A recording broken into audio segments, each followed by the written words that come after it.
Welcome to a place for those in search of truth and conviction, a place where we discuss culture, politics, philosophy, and everything in between. I'm Luke, and I'm here with Russ. This is Hardly Strictly Politics. Hell yes, dear listener. The HSP boys are back in the saddle once again for episode number 71. Thank you so much for jumping in the saddle with us. 71, dear listener, prime number episode. Prime number episodes tend to go very well for the HSP boys, and we are certain that they go well for you too. 2 separate continents, 2 separate countries, 2 separate adult beverages just to make it fair, and 2 separate cups of coffee. 2 separate fact shamings, 2 separate show preps, 2 separate trails to the same inevitable conclusion. 71, dear listener, 71 is the 20th prime. 71 is the sum of 3 primes. 19 plus 23 plus 29 equals 71. 71 is a permutable prime. Flip the digits and you get 17, which is also a prime. And together, dear listener, we are just now reaching our prime, and that is all that matters. And why is that? Because the trail grows longer each and every single week. And 71 means that we've got 71 miles to ride on this trail right here, right now. So let's not tarry. Let's saddle up and ride into episode number 71, which is in the house presently. Find us on Facebook and Twitter at Zero Gravity Med. Send us feedback at zero-gravity-media.com. Subscribe to us on Apple Podcasts, Stitcher, SoundCloud, Podbean, YouTube, all 5 under Zero Gravity Media. Look for Zero Gravity Media on YouTube and our God tier, Zero G logo. Hold the faith, dear listener. Search for us on Google Play. We're already there, but for some strange reason, I wonder why, we are not yet indexed. We're going to figure it out. We'll get back to you with more details soon. Leave us some feedback using the contact form at our website, zero-gravity-media.com/contact. Each week, Luke and I call out one city. And this city, the magic of this city, is the city with the most HSP listens during the previous week. So without any further ado, the city with the most HSP listens during the previous week is Good Morning, Mountain View, California. Mountain View. There is nothing new to say. Since y'all have announced your command of this trail, y'all have been first place every single week. There are literal dozens, if not hundreds of y'all on this trail right there in Mountain View. So thank you so much. Maybe that's why we haven't gotten approved on Google Play. They all know what we're about now. That's probably what it is.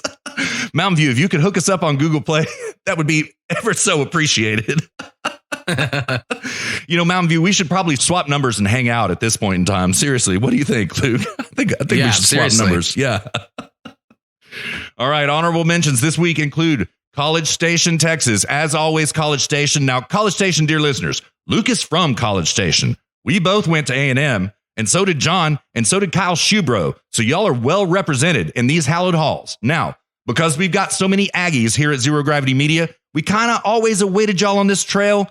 We just never knew that there would be so many of y'all fighting Texas Aggies right there with us. So College Station, we are humbled and grateful for your support. And the HSP boys love y'all back, Aggies. You believe that. So thank you so much and gig 'em. And once again, Luke, Ashburn, Virginia, back up at the front of this posse.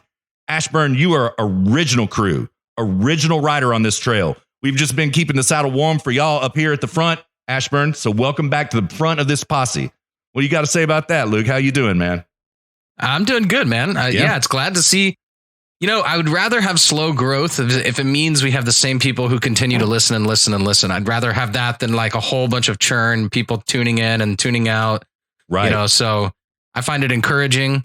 I wonder who these people are. Yeah. I would love to have like an in-person physical event sometime or go on tour or something when, the time is right and actually meet some of these people. I would too, man. That's a great idea, Luke. I mean, maybe we should just like next time you're in the States, just head out to Mountain View and, post up at a bar and be like, hey, the HSP boys are at X bar on Castro Street. Come hang out. You know what I mean? We're doing shots. Come on over here. Maybe. So, yeah. Maybe. HSP happy hour. California is pretty hostile territory for that sort of thing. Yeah, we would be behind enemy lines. That is for certain. But man, we've got so many riders in California. It defies the statistics and the facts and the political will of the state that we are so well supported in California. You know what I mean? I guess totally. Yeah, I guess look to us for sanity. In California, we're gonna make your state great again. You believe this? I think that tides are turning in California in a major way. I really do. So yeah.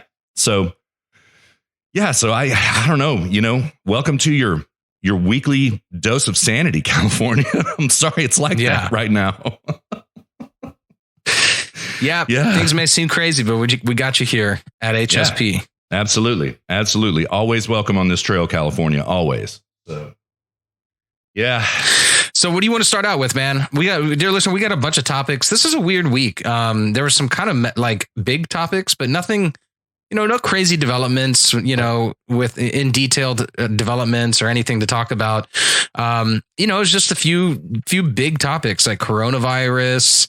What else, Russ? There was the India rally. Yeah. There was, dude, I mean, Trump listens to the show. I know it now at this point. Yeah. Because I tweeted that out. I said, who else here? I tweeted this out like a week before he went to India. I said, or maybe like 2 weeks. I was like, who else here thinks that Trump should flex by holding a rally in another country altogether and still pull more attendees than any of the Democrat presidential candidates pull in their own blue states? Right. And then literally 2 weeks later, there's Trump in India doing a rally to 110,000 people. I know, man. I know. Macho, macho, macho, man. They played that for him when he came out, dude. Oh, it was just, it was God tier, man. Did you watch the India rally? Yeah, I did. More highlights, actually. I didn't watch it in its entirety. More highlights. So, I mean, because go ahead. I was about to ask what kind of a style was the rally? Was it a rally, or was it more just talking about current politics? Like, what was the? That's a great question. Yeah, it was a rally, but it was also, man, it was kind of like a diplomatic mission and a rally all rolled up into one. Do you understand where I'm coming from? Yeah. He bragged about America, but he also kind of bragged about India, and he indicated that we're going to be entering into new trade agreements with India. He hasn't really been able to talk about that in detail since he got back from India because of Kung Flu. But like, it was just really, man, it was a rally. It straight up was. Those people, when he walked into the stadium with Melania, they freaked out, dude. They freaked out at the sight of the president. But he just kind of didn't talk to them as like he did to us when we were at the Dallas rally. He didn't talk like that. He talked to them as not like patriots, but like as dutiful, respected Indian citizens, and bragged on their country and their leadership. It's an interesting question, Luke. I'm going to have to rewatch it and look at it under that lens. You know what I mean? So, yeah. Interesting. It was. It's important for Trump. It's important for Trump to get in there and like make inroads with all these other countries around China, because as China becomes more and more hostile towards the United States, it's these other countries around China that we're going to rely on, like especially Vietnam. Right. China's bleeding a lot of business to Vietnam, who is on the come up. The Vietnam's kind of like doing what China was doing in the 90s and the early 2000s. That's where Vietnam is right now. Right. Yes, sir. Yeah. Yeah. Yeah. They are doing. Go ahead. Sorry. I was just going to say, I don't know how much of a future they have, but that's what they're doing. Well, the president looks really good for Vietnam. And yes, it is what they're doing. And, I mean, with, the Wu flu happening in China, and their citizens really pissed off about it, man, about the way the Chinese government handled it. And, the way the response was this week about, the Chinese government being like, okay, get back to work. And like more than 2/3 of the population didn't go back to work. They're just like, screw you. I'm not going to work. You know what I mean? They've got problems. They've got not just economic problems, which are going to reverberate throughout these next few months, if not years. Right. They've got political problems in a big way, and they're trying to act like they don't, but they do. It's a severe situation for the Chinese, for the Chi-Coms. It's a very severe situation, in my opinion. So, yeah, definitely. But they do have pretty much complete power over the people. They do, because the people, they don't have guns there, so they can't do anything about it. Right. So, yeah, I mean, it's interesting, man. And it's sad because China has so much potential. China could do such big things as a nation, but the government is just ruining it for them. Yeah, they are. And they're becoming restive. The citizens are becoming restive, and we'll see what happens, man. But like, I've been texting with our buddy in San Francisco about this. Like, there is an air of fury there that far outstrips what happened when Mao took over and the Chi-Com party became the ruling party of China. There is a fury there that is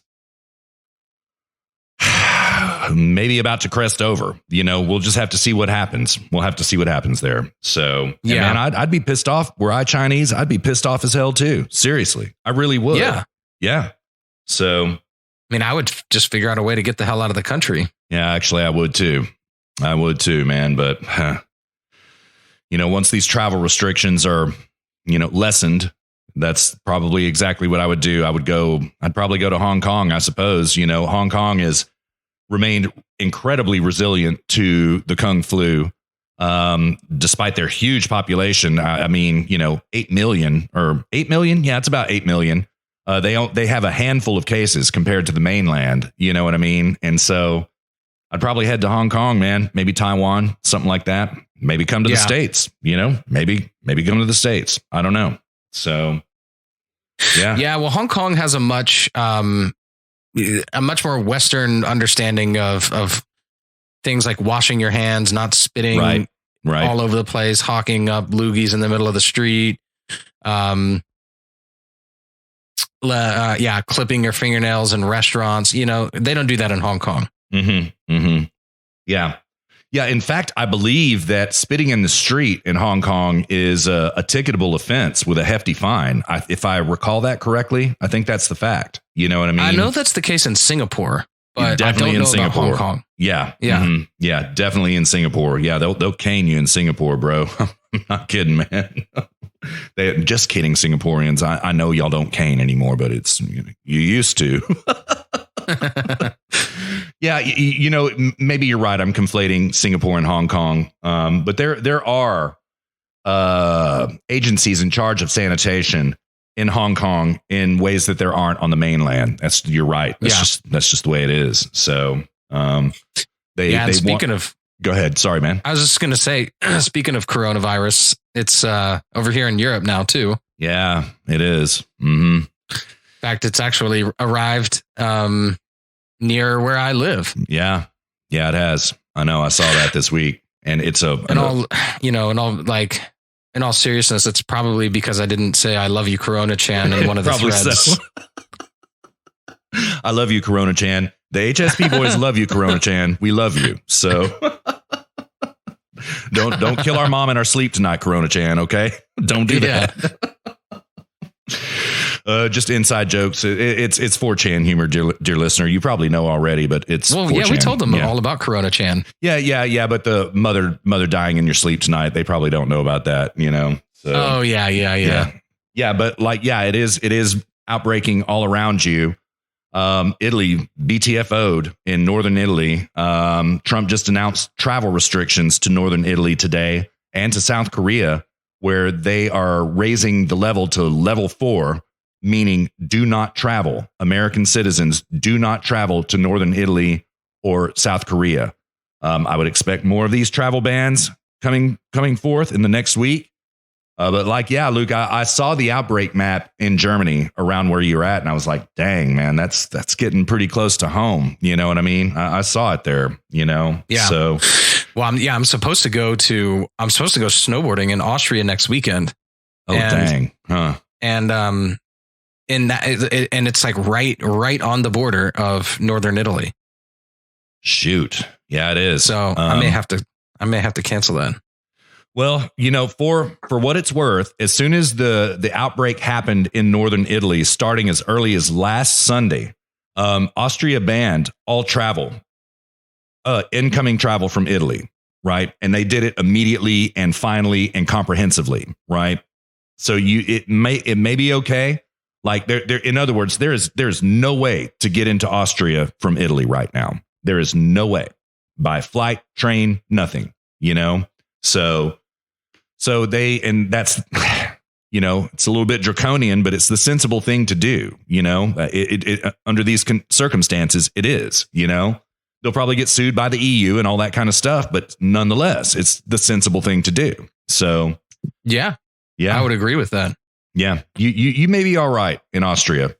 And by the way, man, we got to talk after we hit the black button here. I've got a conflict next weekend as well, so we need to make some plans for that. So I think we could probably record on Thursday. Okay, yeah, I can do that because I'm taking vacation on Friday, so I can stay up late. Okay, good. All right, good. Yeah, we'll get it done. We'll get it done, dear listener. Don't worry. We'll get the business. But where we're at right now, dear listener, we had a death in Washington State. It was I've heard two conflicting reports. One is from a tweet from Washington Health Services that says it was a 19-year-old college student. I've also heard of a death of a late 50s-year-old woman who was immunocompromised somehow. We don't know details. They held a press conference that I've not been able to watch yet. We've had a massive outbreak in NorCal. And there are 19 cases in Texas right now. The Trump administration just came out and said that there are 22 active cases in the United States right now. But like, Luke, that kind of defies my numbers. I thought that we were into the 60s, but I'm going to go with Trump on this and say it's 22. Stuff's going down. That's all there is to it. And for our only audio break this week, we're going to play that presser for you, dear listener. It just dropped about an hour and a half ago or so. We're going to play that for you so you can listen to it for 10 minutes or something like that. Luke, it has my attention. It was the subject of the forum this past week when John and I talked. That was the main topic was Kung Flu. It's got my attention. I'm not freaking out about it yet, but dang, I'm kind of glad to not be at CPAC right now, I think. I don't want to be in airports, large groups right now. You know what I mean? And, I guess the thing about it is this, everybody's talking about it in terms of death rate and survivability rate. Okay, all right, that's fair. Those are the numbers that you can measure. But if you get Kung Flu, man, you're going to get sicker than shit. For like 2 weeks, man, you're going to be really sick. Who wants to get sick like that? Even if you survive, if you survive, you probably wish you were dead. So, I mean, honestly, one of my old sales jobs that I hated, I would literally have taken Corona over having to go to work for 2 weeks. So I think there's, it's all context. True. It's a good point. Yeah. Yeah.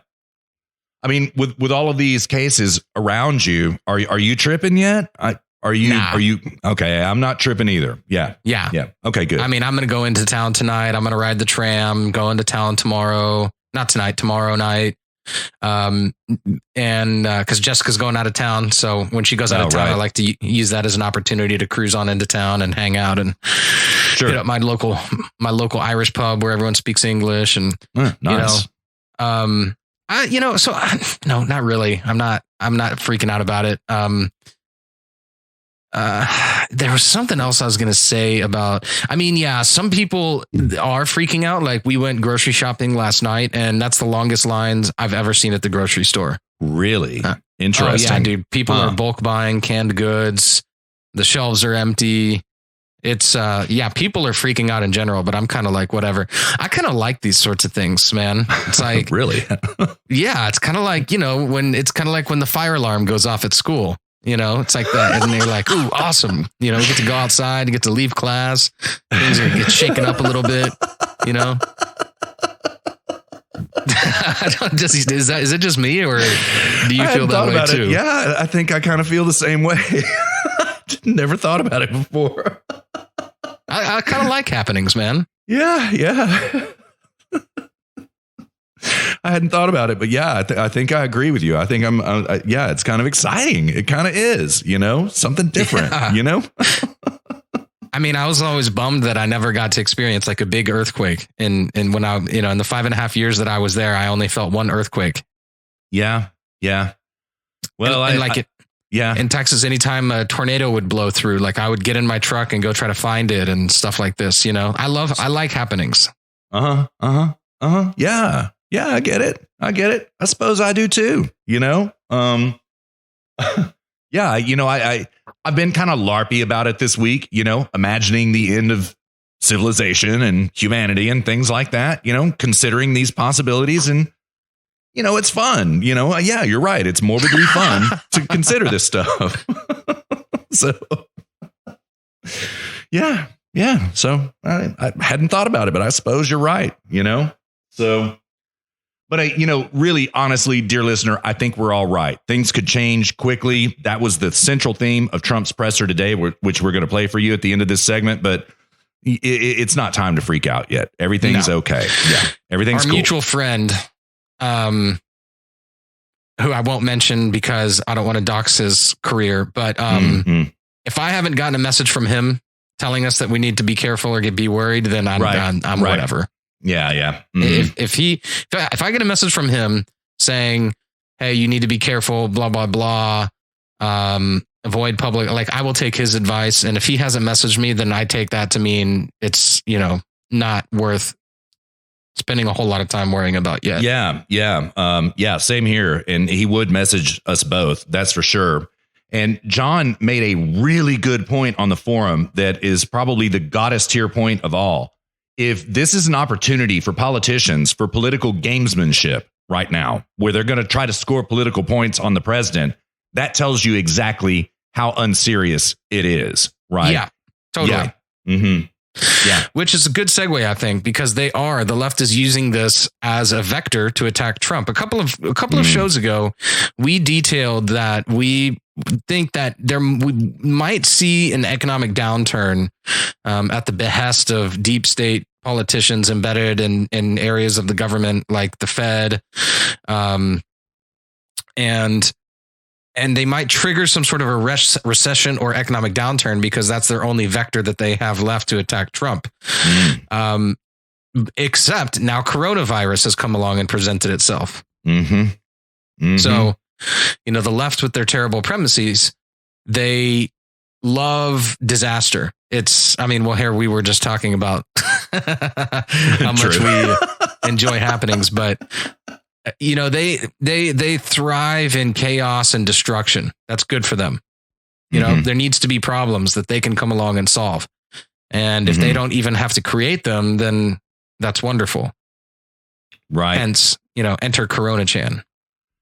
Yeah, man. Well said. Well said. And that's the thing about the left is they love opportunities like this because it's a problem that they will never solve. They will keep this a running problem forever and ever and ever because they care. Like climate change. Right. Exactly so. That's it. Yeah. Yep. Created a problem for which there is no solution. That's perfect for them. Yeah. Yeah, exactly right. Exactly right. And man, they've Rush got really pissed off this week. I believe it was Tuesday's broadcast. No, maybe Wednesday, something like that. Maybe Thursday, between Tuesday and Thursday. I can't remember. I got to listen to Rush for about, 20 minutes. And he was going off because the Washington Post and BuzzFeed had literally printed articles saying that Rush said that the CDC created the virus intentionally in order to score political points against Trump. He never said that. I would expect Rush might have probable cause for a libel suit here, but that's just me. That's just me. Also, he played a bunch of audio clips from, the talking heads at MSNBC, CNN, right? Talking about how this is a political opportunity for the left. This is an opening, is the way they put it. They got their 4 a.m. talking points from Democracy Now! Saying, you talk about how this is an opening, and they all did, right in lockstep, the puppets that they are, right? And Rush's point, and I fully agree, is like, what is wrong with you people? Seriously, there are people dying, and this is a political opportunity for you? That's sick. And he's right. You know what I mean? Yeah. And, not to mention, they also, earlier in the week, I guess Monday, tried to excoriate Rush for saying that it's no more harmful than the common cold, right? Rush was actually defending the president when he said that, and he was trying to chill everybody out to keep them from freaking out because he's right? The death rates and the infection rates are not all that great right now. It is anecdotally provable that regular flu rates, influenza, are much worse than Kung flu right now, but they absolutely went after him, Luke. I mean, like a pack of hyenas, they went after him, and he defended himself pretty well, I have to say. Yeah, so of course they did. Yeah, of course. That's exactly what they are. Yeah. Yeah. Disgusting, man. It really is disgusting. Trump and his presser, he had a presser on Thursday as well. I watched that and I watched this one today. He was like, listen, let's not go hysterical here and let's try to act in a bipartisan way because this is serious, and we want to be serious about this, right? So he sent a $2.1 billion request, $2.1 billion request to Congress for Kung Flu funding for things like masks for healthcare workers and things like this. Well, of course, Nancy Pelosi and Chuck Schumer come in and they're like, oh, my God, this is too little too late. His response is just too little too late. Too little too late. Well, you know what, you son of a bitch? You didn't do anything before Trump proposed it. So they countered.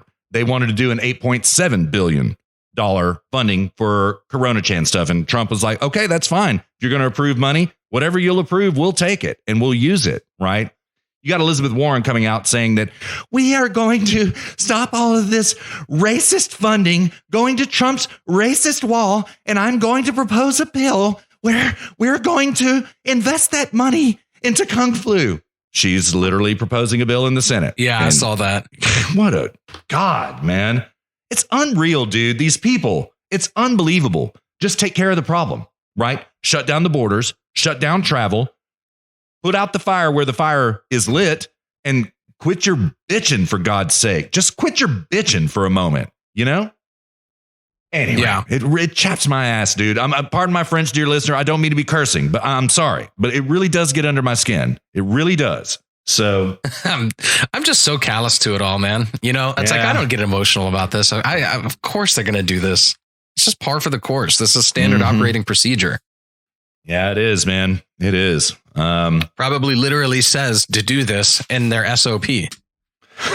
Probably. I mean, yeah, they did it with H1N1. Look at what they did with HIV. They hung it around the neck of President Reagan because, oh my God, he hates gays. And so he didn't announce anything about HIV until all of these people were already dead. They started doing it in 1987, dude. You're right. It is SOP at this point. It truly is. And I guess it astounds me how disgusting the left consistently is that I guess that I fall for the surprise every time, I don't know. It's shocking, man. I have no expectations of anything honest. I know that anything that they do is going to be massively dishonest.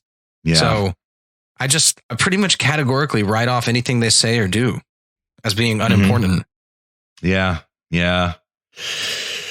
Yeah. I need your wisdom. I'm serious. I truly do. I need to callus up for this, man. You would think I would have these calluses built up from saddle sore. No, not yet. I still get saddle sore sometimes, So. Yeah. I mean, yeah.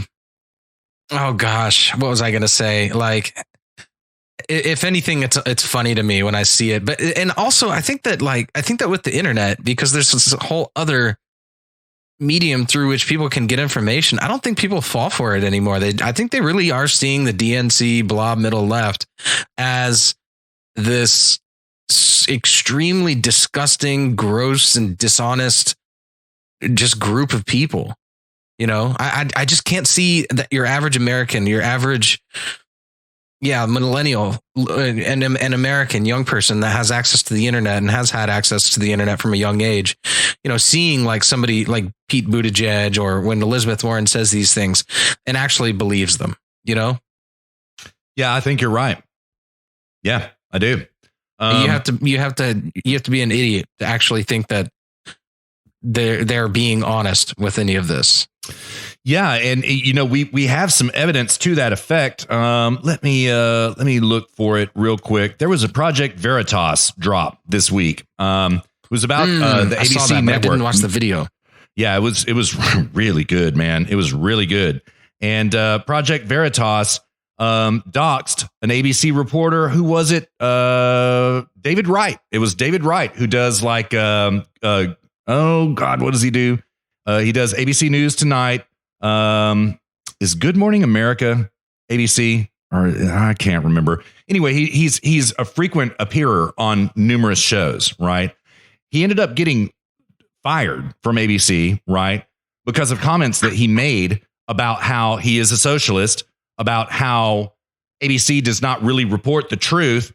They're out of touch with voters because they are a propaganda organization. But anyways, my point is this, before I get lost in the weeds about it, his point was this, that he feels inferior to the digital soldier. He feels like he's legacy. He's not part of the game anymore because everybody is doing exactly what you just said. Yeah, they're getting their information from, well, Project Veritas, from HSP, from Rush Limbaugh, from, I don't know, who else? Jake Posobiec. All these other types of people, Cernovich, Stefan Molyneux, right? Cernovich. And yeah, Cernovich. Oh, he's going to hate us now for doing that. So, and but anyway, your point is spot on, dude. I don't think people are buying this ABC crap anymore, this MSNBC, CNN crap anymore, because it's just not factual anymore. It's just not. So, yeah. You go elsewhere. I don't know what sane person could watch like leftist news and actually think that that's really what's going on or that that's truth. I know, man. I mean, you have to be you really have to be like the bluest of the blue pills. Yeah. Yeah. Yeah. I mean, you gotta be eating blue pills for breakfast, lunch, and dinner to actually believe that crap. Blue pill suppositories. Breakfast, lunch, and dinner in order to believe this crap. That might be the show title right there, dude. Blue pill suppositories. Maybe. So it's potential. But anyways, I think you're spot on correct. And, especially, here in flyover country, nobody buys this crap hook, line, and sinker anymore. And man, as Luke and I have detailed exhaustively, episode after episode after episode, the fracture within the leftist party, the Democrat Party itself, in the guise of Bernie Sanders against the world, right? I think that all of those Bernie people don't believe this crap anymore because they are dead set against Bernie, Luke. CNN, MSNBC, all of them do not want Bernie to get the nomination. He's probably going to get it. I doubt he wins South Carolina today. I think Biden actually might throw a Hail Mary pass and win South Carolina primary today. We'll find out, but they are in absolute panic mode because Bernie has become an undeniable force that will burn their party to the ground. And they simply won't do what needs to be done, as we've already argued numerous times, the way the Republican Party did. Yeah, their party is in a state of complete and total chaos in totality. Yeah. That is the state of the left right now. It is, man. Mm-hmm. Mm-hmm.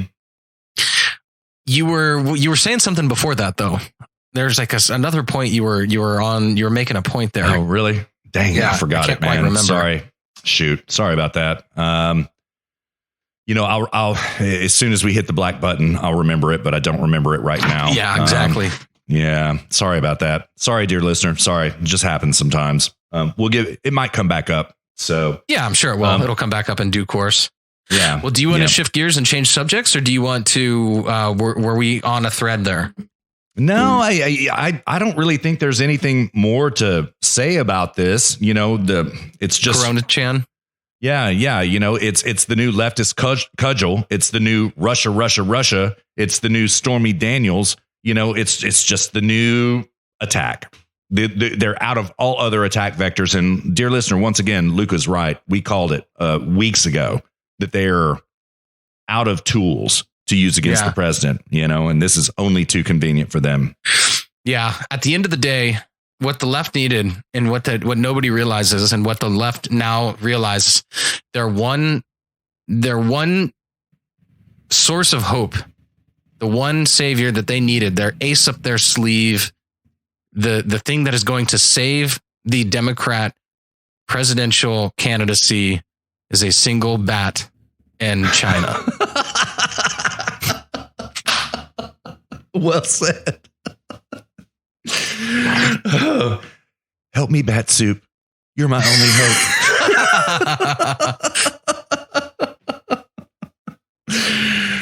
Yeah. You're right. You're absolutely correct. And it's not going to work. Nothing else has worked.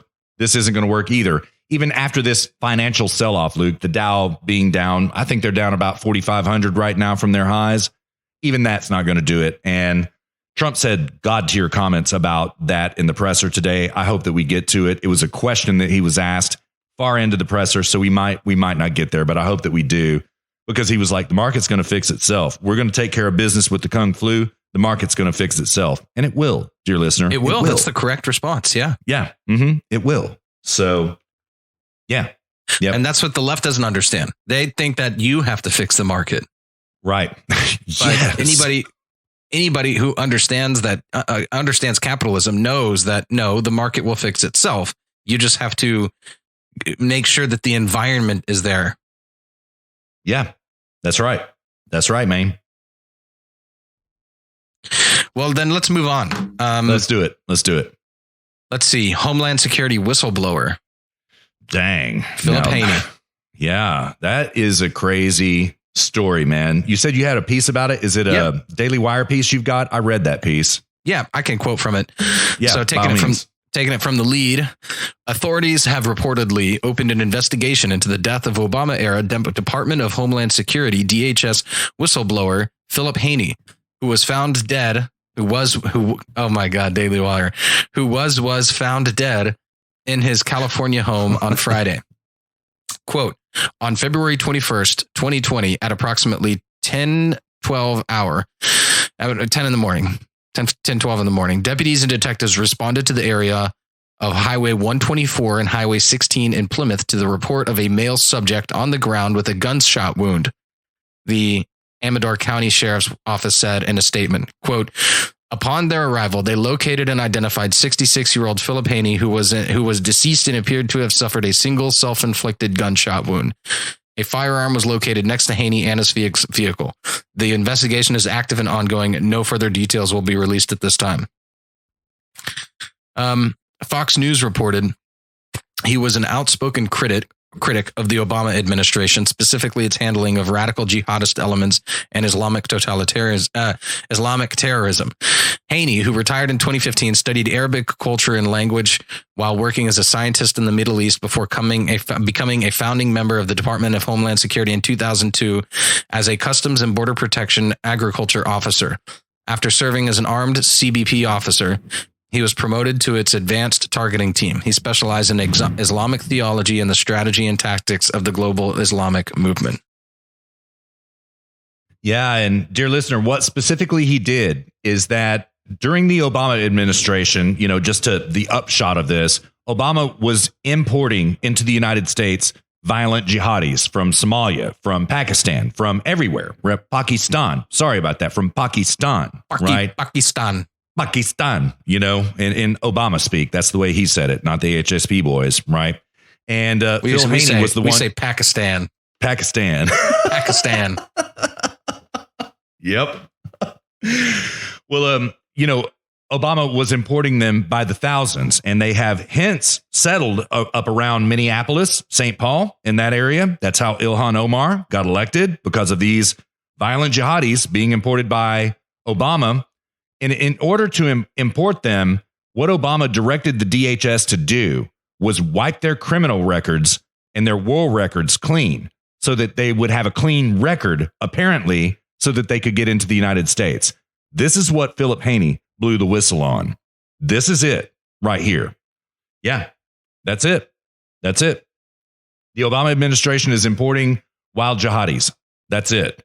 And man ends up dead. And I forget what county it is, but this happened. The news broke right as Luke and I were recording HSP number 70 last Saturday. Okay, it had happened the day before, but the news broke Saturday, and so we were slow on the uptake. We just didn't get it because the red button was engaged. Right. It was reported immediately. Go ahead. Amador County. Amador County. That's right. It was Amador County. Right. Well, it was immediately reported before Luke and I even hit the black button. It was already out there. Oh, yeah. Amador County Sheriff says it was a suicide. He was sad because his wife had passed from cancer in the previous summer. Right. Monday, the Amador County Sheriff comes out and he was like, no. We did not conclude this was a suicide at all. We're investigating this as a murder, as a matter of fact. We think this is very suspicious. We've got his cell phone and his laptop. We've turned it over to the FBI. This is a Fed investigation, not just an Amador County investigation. At this point in time, get your story straight, is what he came out and said, right? So you notice this, Luke, oh my God, it was a suicide. Of course he wasn't murdered. Let me tell you something, dear listener. This man was murdered. There's no doubt in my mind about it. Steve King, Representative Steve King from Iowa, came out and tweeted that this week. This man was a stable genius. He was a friend. He was a patriot. There's no way he suicided. He was murdered. Don't believe me, believe Steve King about it. And I tend to agree with that, Luke. What do you think about it? Agree entirely. Seth Rich. Yeah, Seth Rich. Yeah. And, I've heard scuttlebutt that he was going to give up the goods to William Barr and John Bull Durham, and he was going to testify. And I've heard that this is why he was suicided. That's what I've heard, So, I kind of want to play some audio from it, but let's don't do it. There is a podcast, a fellow podcaster called Woke Societies. Okay. They did a piece on Wednesday that a dear listener sent to me that just absolutely blew my mind, dear listener. The title of that piece is Bombshell, Deadly Arizona Democrat Mafia Kill Philip Haney. And he details all kinds of information that I didn't know, but I want to give Woke Societies a shout out right now. I also want to shout out dear listener for sending me this podcast, this video. It absolutely blew my effing mind. Now, I don't want to quote from it because he is very sound of reason, very logical, and there is lots of proof, right? But the ultimate conclusion that the Arizona Democrat Mafia killed Philip Haney, I don't want to play from it until we know that's true, if that's okay, dear listener. But for yourself, go look up Woke Societies on BitChute. By the way, Luke, they got killed from YouTube after they released this on YouTube. It's only on BitChute now. Their channel got canceled. Yes. Yes. Yeah. Mm-hmm. Yep. So they had to move it entirely to BitChute. Wow. So yeah, go check it out, dear listener. Do. Yep. Surprise, surprise, man. I mean, shoot, they kill you anywhere, dude. Man. They kill. Yeah, I know, man. I know. Yeah, I have no doubt in my mind that this is a murder. Yeah, same here. Yeah, it's just too suspicious. And, in the way it was covered as well. And believe it or not, I got the goods about it from Sarah Carter. She had tweeted about it. And as soon as we hit the black button, I was like, oh, shit. Sarah said, Phil Haney is dead, right? Started looking into it. And Sarah Carter said that she is going to get the goods on this case because he was a friend of hers. And Sarah Carter will get the goods on this. You believe that? Luke and I we're radio boys, right? We're not investigators. Sarah Carter is an investigator. She'll find the truth out about this. You believe that? You believe it? Yeah. So, yeah, can't cover this up. Stuff like this you can't cover up anymore, Luke. You know what I mean? No. They'll try though. Yeah, they will. They have to. Absolutely have to. So, I don't know, man, but I really hope that Amador County has turned over his cell phone and computer to, you know what? Shoot. I'm not sure that's true, man. This is the worst place for this investigation to go and die an ugly death is the FBI right now, dude. If there's anybody in the world that could cover this up and would cover this up, it's the FBI. I'm sorry to say it, FBI. I truly am. But your record's looking pretty bad right now. I'm sorry. Yeah. It's pretty bad. So, Well, that's about all I got about that, man. What do you think about it? I don't have a whole lot to say about that because I mean, there's just not a whole lot to say yet. Yeah. But as soon as we know something, we will definitely let y'all know.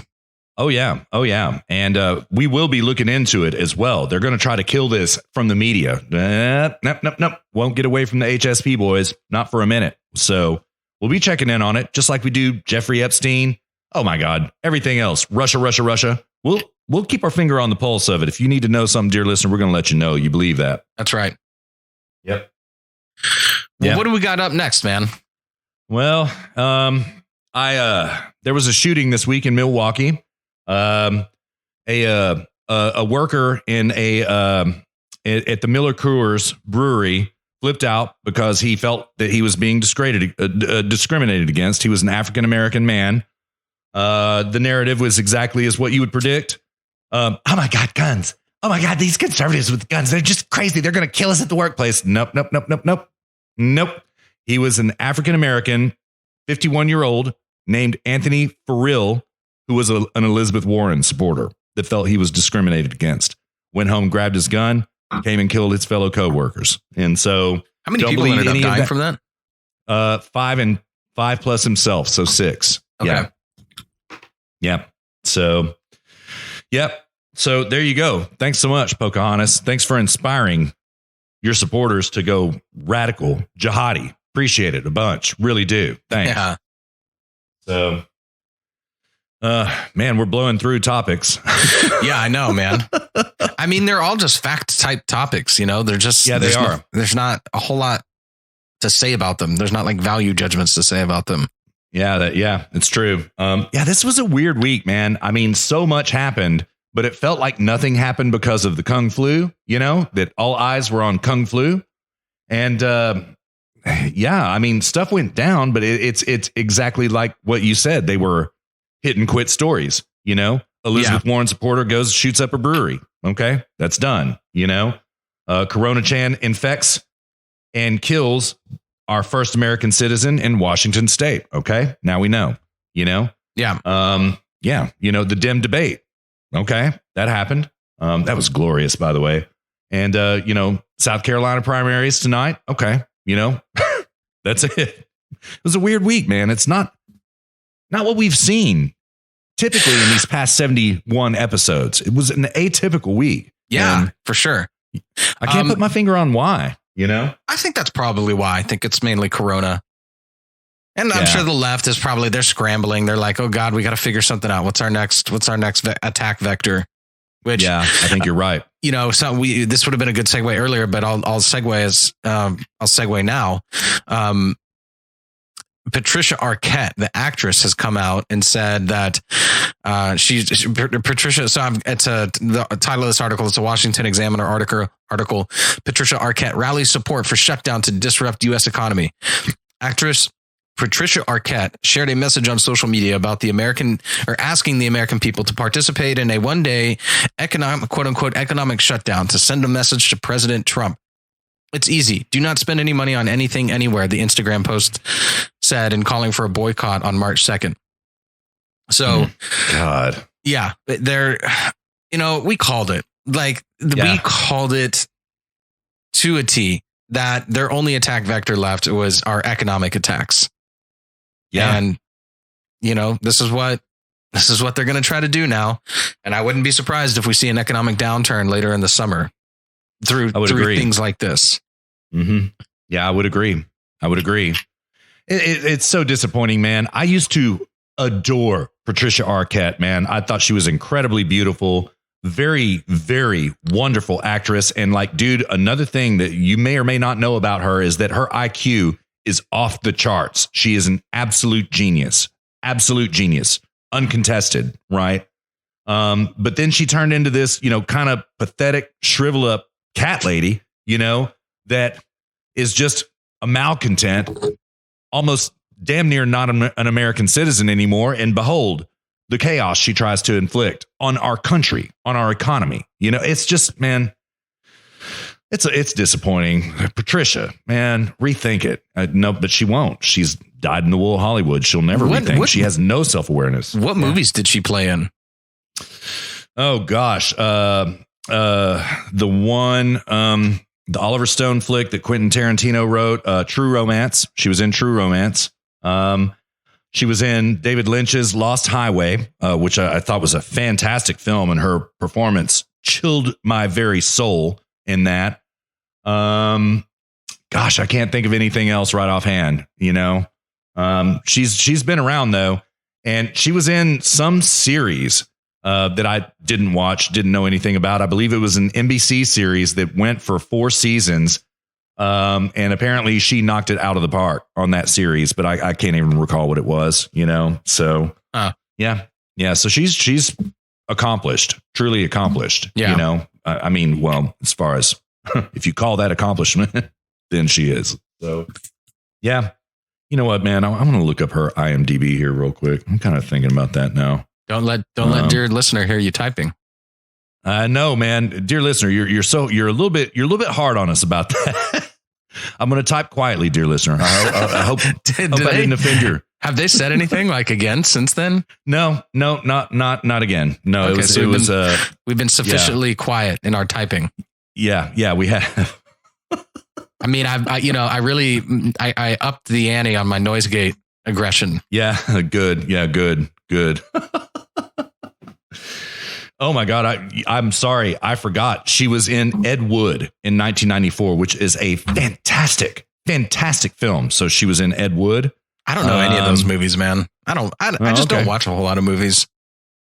I don't anymore, man. It's funny. I don't anymore. I used to, and I've had it up to here with Hollywood. You know what I mean? And dear listener, I'm holding my hand way above my head. I've just had it up to here with Hollywood. So I don't watch much anymore either, man. I certainly never go to the theater, and it's sad, man, because I mean, man, I went to film school. That used to be a sacred time for me, was to go to the movie theater, and these Hollywood, whatever. I was going to really swear, but I'm not going to do that.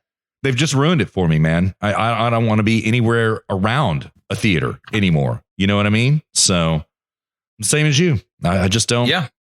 I just don't watch. So if I watch a movie, it has to be highly, highly recommended by a friend, and it has to be recommended by that friend like 3 or 4 times. Yeah. Pretty much me too, man. And then I'll watch it, unless it's a comedy. Yep. I mean, I like all the Will Ferrell movies. I love comedies, but other than that, I don't watch anything unless somebody insists repeatedly that I watch it. Yeah. And I have to say, I've got a good batting average with that approach. I mean, the movies, the non-comedy movies that I do watch, I usually end up loving. Yeah, totally, man. I'm the same way. And I mean, Luke, let's also be honest about it. Dear listener, and Luke and I are not bitching about it, but we are very busy right now with Zero Gravity Media, HSP. We're doing the work. And so like, Luke, it's really hard for me to carve out 2 hours to watch a movie anymore. You know what I mean? It's really hard to do that. Yeah. So yeah. I was telling Jessica the other day, I was like, the thought of just coming home and like sitting down and watching TV, that's unthinkable. I don't know. I could never just do that. I would be going like, I've got so much to do. I get home and then I start working on Zero Gravity Media. Yeah, you do. Mm-hmm. Like you do. Every day, pretty much. Yeah, you do. Yeah. Which, dear listener, by the way, this week, after, it took us a good 9 months, but I re-upped I actually installed a payment gateway on the website. So if you want to support us financially, you can. But you can't do it yet. I have to actually finish setting it up. Yeah. It's hard to set up. Luke was sending me screenshots and I was like, damn, it's difficult. It's very difficult, dear listener. It's going to take some time. You know? For sure. But if you want to support us, that option will be there. We would very much appreciate it. And, hopefully one day we can do this full time and get a movement going, a freedom movement. And we want to do a freedom movement all across the world. We don't want to just stick to the United States, because our show and our approach is much more ideas based. It's not politics based. It's ideas based.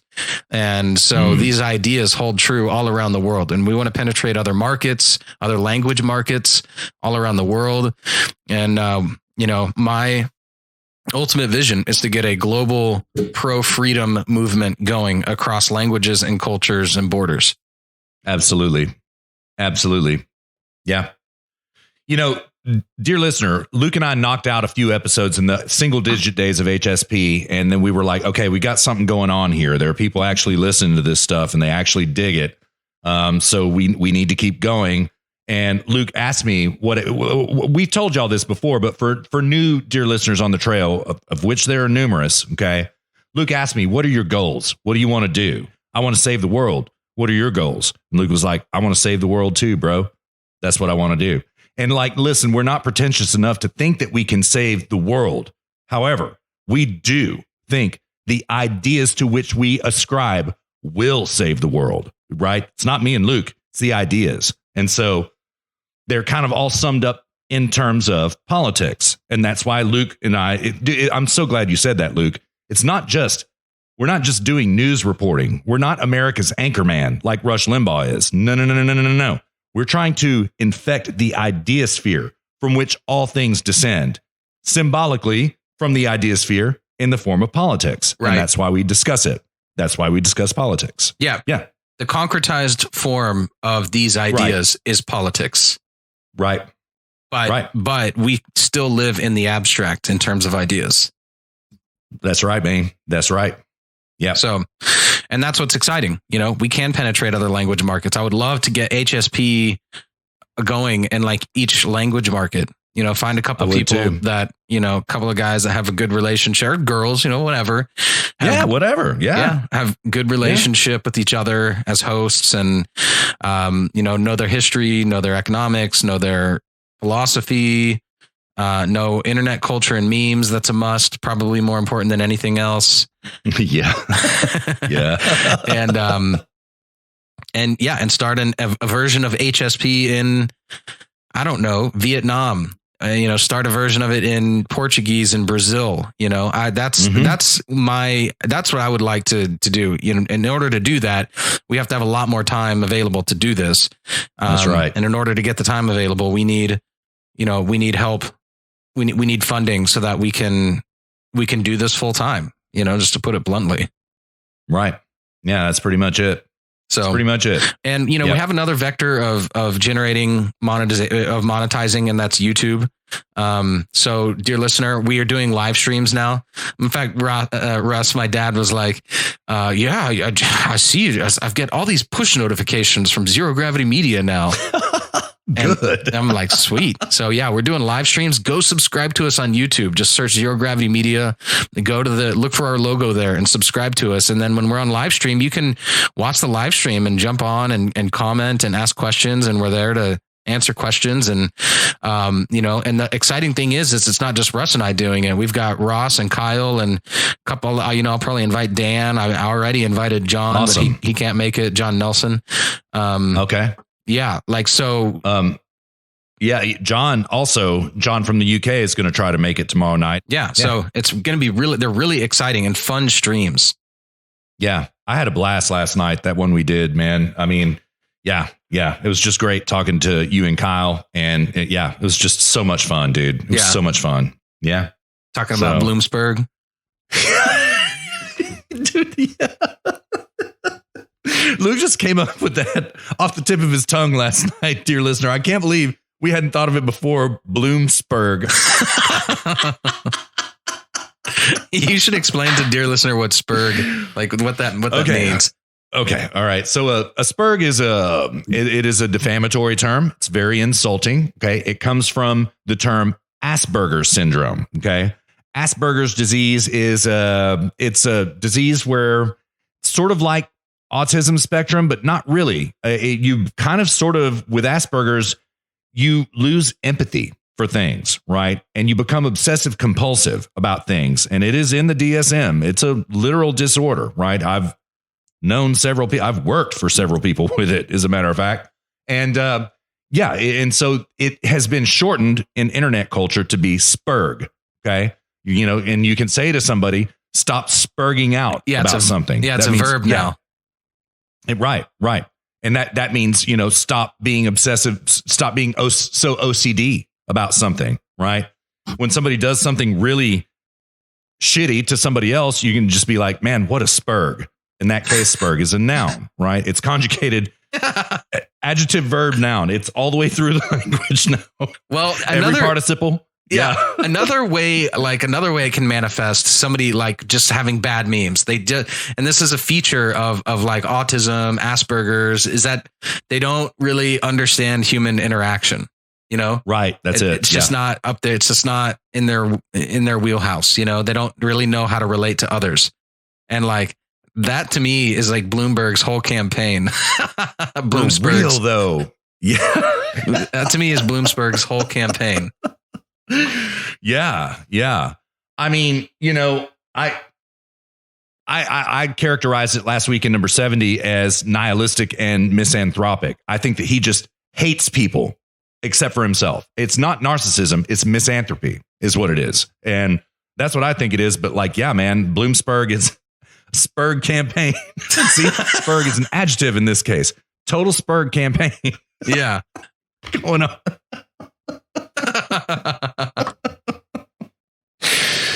Oh, God. Oh, man.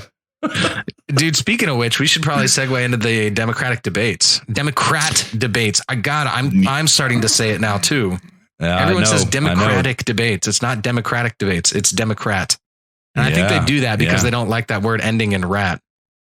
Yeah, I think you're right. I know particularly they get inflamed by the term dim, right?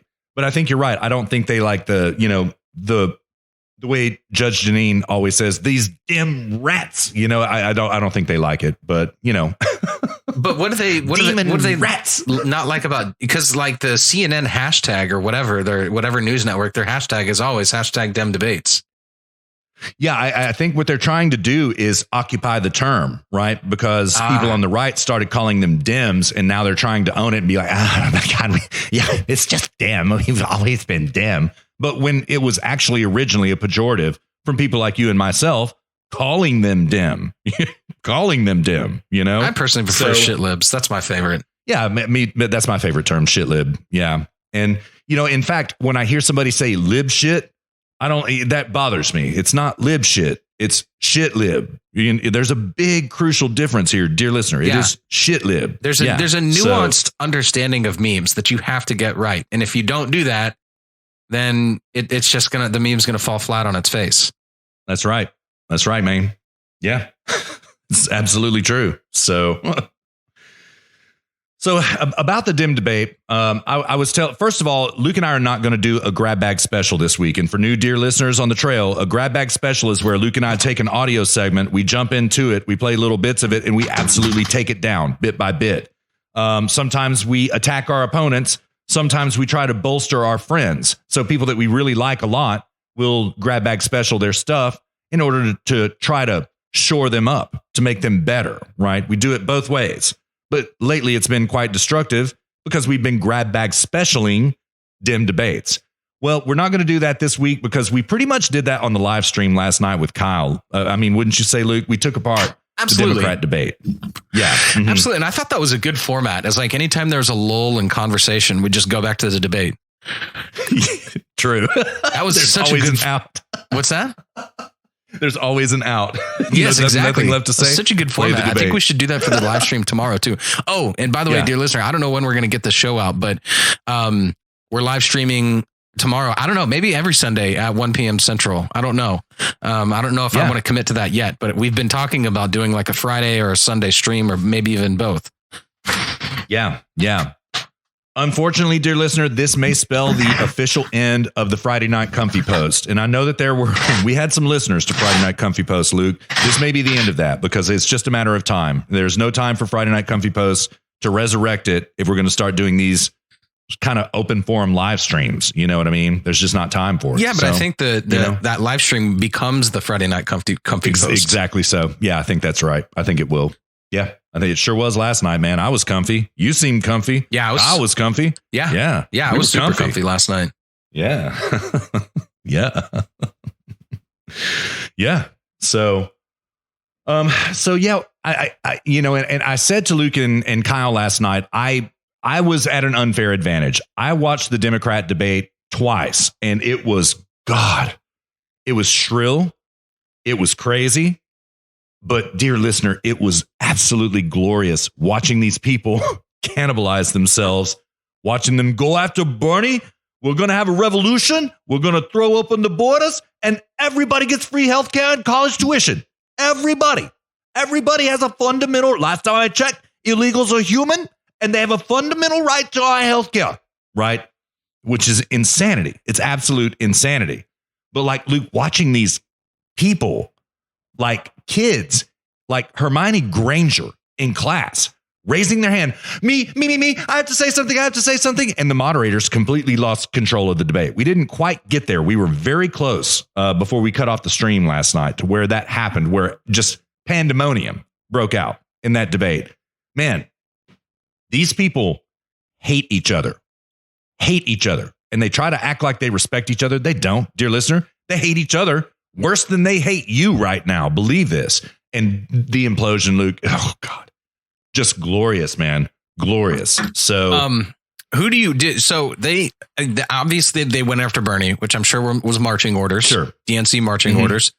Because you're also seeing in the news, you're seeing a lot of old clips and stuff surfacing. So DNC has deployed its dirt. What do you call those people that go dig up dirt on opponents?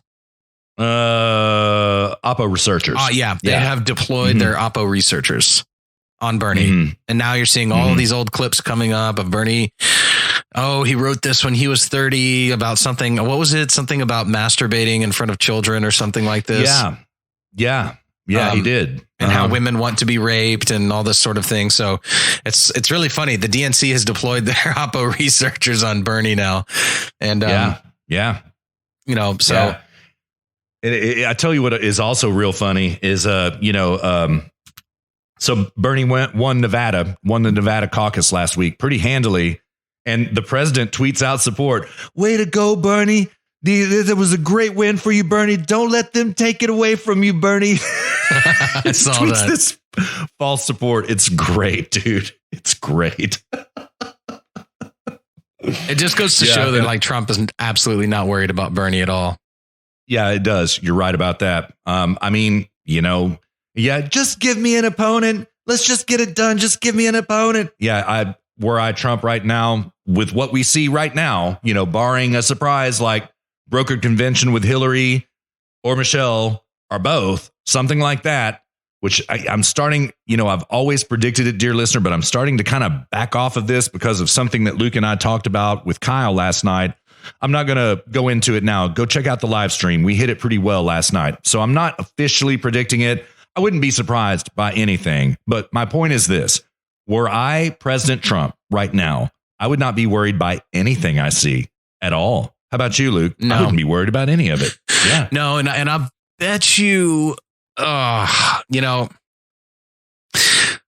don't think I said this in the stream last night, but I wouldn't be surprised if the DNC says, you know what?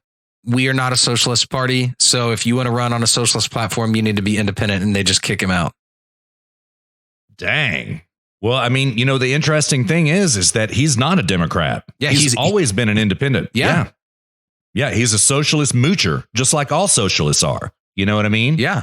Trying to take their superdelegates away from them, Dang, Luke, I hadn't even thought about that. Dude, you may be on to something here. That may happen. But the thing is, he would run as an independent just to burn them down, too. So they're basically burning everything down. That all but guarantees Trump a victory. Yeah, it does. You're right. It would. So they have to ask themselves, who do they hate more, Bernie or... but then they save their blob middle power, Man, that's really good thinking. You're really on to something here. Anything can happen, Day. I would not be surprised by anything, but man, that really would not surprise me if they just, what we've heard this week after the rise of Bernie Sanders, which is undeniable, right?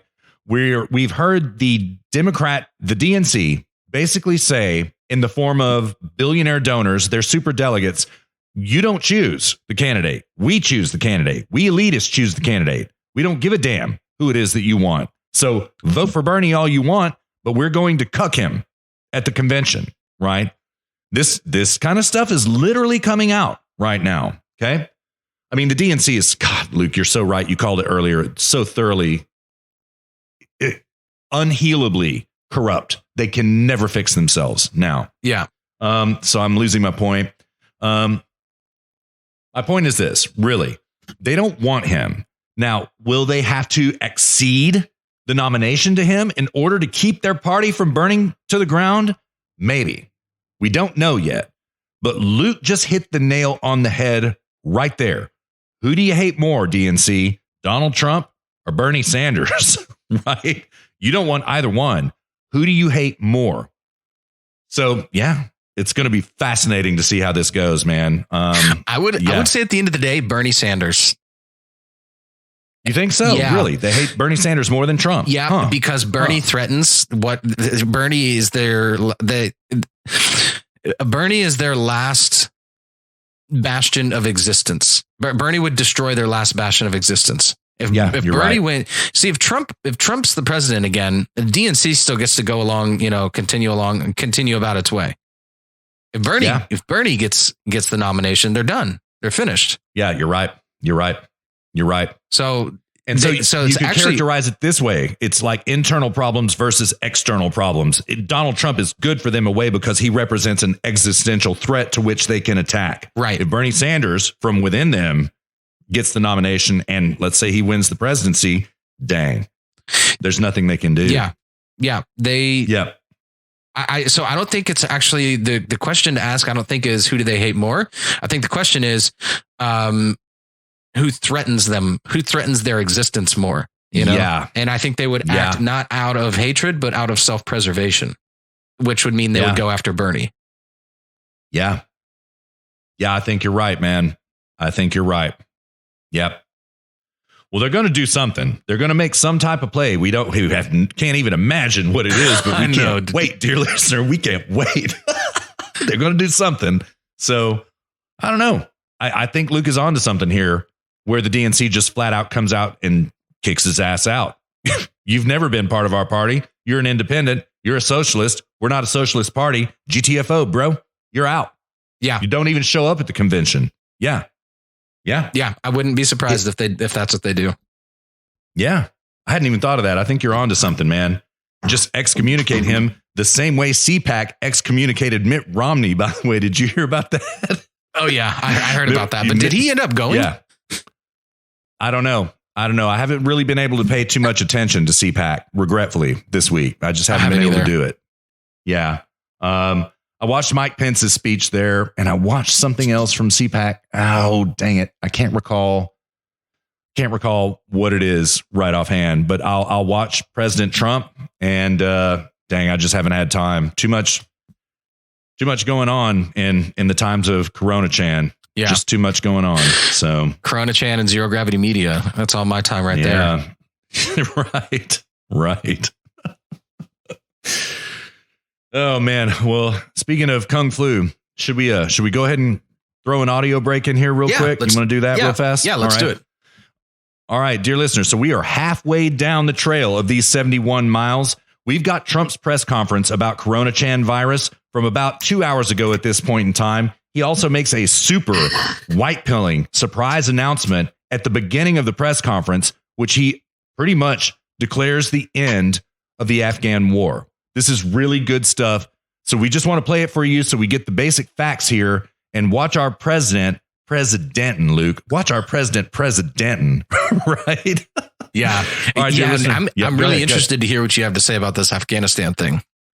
Yeah. Okay, cool. So we should talk about that after the break. Yeah, sounds good. Sounds really good. All right, dear listener, once again, thank you so much for riding along with us. We're halfway there. Enjoy President Trump. Luke and I will be back at you before you know it.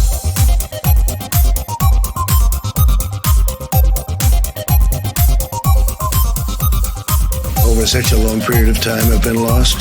I want to thank our wounded warriors, people that are still bearing pain and all of the problems that they've had to go through. And they're incredible people, incredible spirit. I'd go to Walter Reed and see them so often, and the spirit they had, they wanted to go back. Despite their wounds, they always said, I want to go back. Wounded warriors, they're incredible people. I guess most of all, I want to thank all of the people in the United States for having spent so much in terms of blood, in terms of treasure and treasury, the money that has been spent, the lives that have been lost. And we just signed an agreement that puts us in a position to get it done, bring us down to in the vicinity of 8,000 troops. The United Nations was informed of everything, and NATO has been great. Secretary Stoltenberg has been fantastic. And I want to thank the United Nations for the help they gave, and I also want to thank and congratulate Secretary Stoltenberg of NATO. 29 countries involved, and all approving, all very happy with what's going on. I want to also thank and congratulate Secretary of State Pompeo and Secretary of Defense Mark Esper. And I'll be meeting personally with Taliban leaders in the not too distant future. And we'll be very much hoping that they will be doing what they say they're going to be doing. They will be killing terrorists. They will be killing some very bad people. They will keep that fight going. We've had tremendous success in Afghanistan in the killing of terrorists, but it's time, after all these years, to go and to bring our people back home. We want to bring our people back home. And again, it's been a long journey in Afghanistan in particular. It's been a very long journey. It's been a hard journey for everybody. We're very largely a law enforcement group, and that's not what our soldiers are all about. They're fighters. They're the greatest fighters in the world. As you know, we've destroyed in Syria and Iraq 100% of the ISIS caliphate, 100%. We have thousands of prisoners. We've killed ISIS fighters by the thousands. And likewise in Afghanistan, but now it's time for somebody else to do that work, and that'll be the Taliban, and it could be surrounding countries. There are many countries that surround Afghanistan that can help. We're 8,000 miles away, so we'll be bringing it down to 8,000 to approximately 8,600 in that vicinity, and then we'll make our final decision some point in the fairly near future. But this was a very spirited agreement. There was a lot of talk. There was a lot of everything. They've been trying to get this for many years, and just it's time. So I just want to thank everybody. I want to congratulate everybody. I really believe the Taliban wants to do something to show that we're not all wasting time. If bad things happen, we'll go back. I let the people know we'll go back, and we'll go back so fast, and we'll go back with a force like nobody's ever seen. And I don't think that will be necessary. I hope it's not necessary. And so I just wanted to bring that up before we begin on a topic that has become very, very important to everybody. First of all, the amount of work that these professionals behind me and many other professionals in many rooms behind us who are watching right now, I don't have the room here to bring them all in, but they have been working round the clock so hard on the coronavirus. It's a tough one, but a lot of progress has been made. I want to provide an update to our people, to our citizens, to the world, frankly, on our action to address the coronavirus and those that have been hurt badly by it. At this moment, we have 22 patients in the United States currently that have coronavirus. Unfortunately, one person passed away overnight. She was a wonderful woman, a medically high-risk patient in her late 50s. 4 others are very ill. Thankfully, 15 are either recovered fully or they're well on their way to recovery. And in all cases, they've been let go and they're home. Additional cases in the United States are likely, but healthy individuals should be able to fully recover. And we think that will be a statement that we can make with great surety now that we've gotten familiar with this problem. They should be able to recover should they contract the virus. So healthy people, if you're healthy, you will probably go through a process and you'll be fine. Since the early stages of the foreign outbreak, my administration has taken the most aggressive action in modern history to confront the spread of this disease. We moved very early.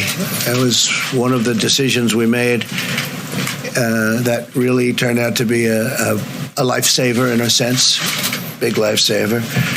On January 31st, I imposed travel restrictions on foreign nations who had, and anybody that had been to China or people coming out of China. And I want to say that China seems to be making tremendous progress. Their numbers are way down. And if you read Tim Cook of Apple said that they're now in full operation again in China, their numbers are way down. Experts now agree that the decision to move so quickly, despite a lot of opposition on that decision, was a wise one. It greatly slowed the spread of the virus to the United States, and it really gave us time to do some of the critical moves that we've done. And it allowed these great professionals to get together and figure it all out. And we think they've done that. We've taken the most aggressive actions to confront the coronavirus. And they are the most aggressive taken by any country. And we're the #1 travel destination anywhere in the world, yet we have far fewer cases of the disease than even countries with much less travel or a much smaller population. As an important part of our efforts, on Monday I'll be meeting with the largest pharmaceutical companies in the world. Actually, they'll be coming to the White House, and we're talking about a vaccine and developing very quickly, and they've already started working on it, developing very rapidly a vaccine for the virus, to combat the virus. And we're having very good initial feedback. But these companies will be coming to the White House on Monday. Tremendous amounts of supplies are already on hand. We have 43 million masks, which is far more than anyone would have assumed we could have had so quickly. And a lot more are coming.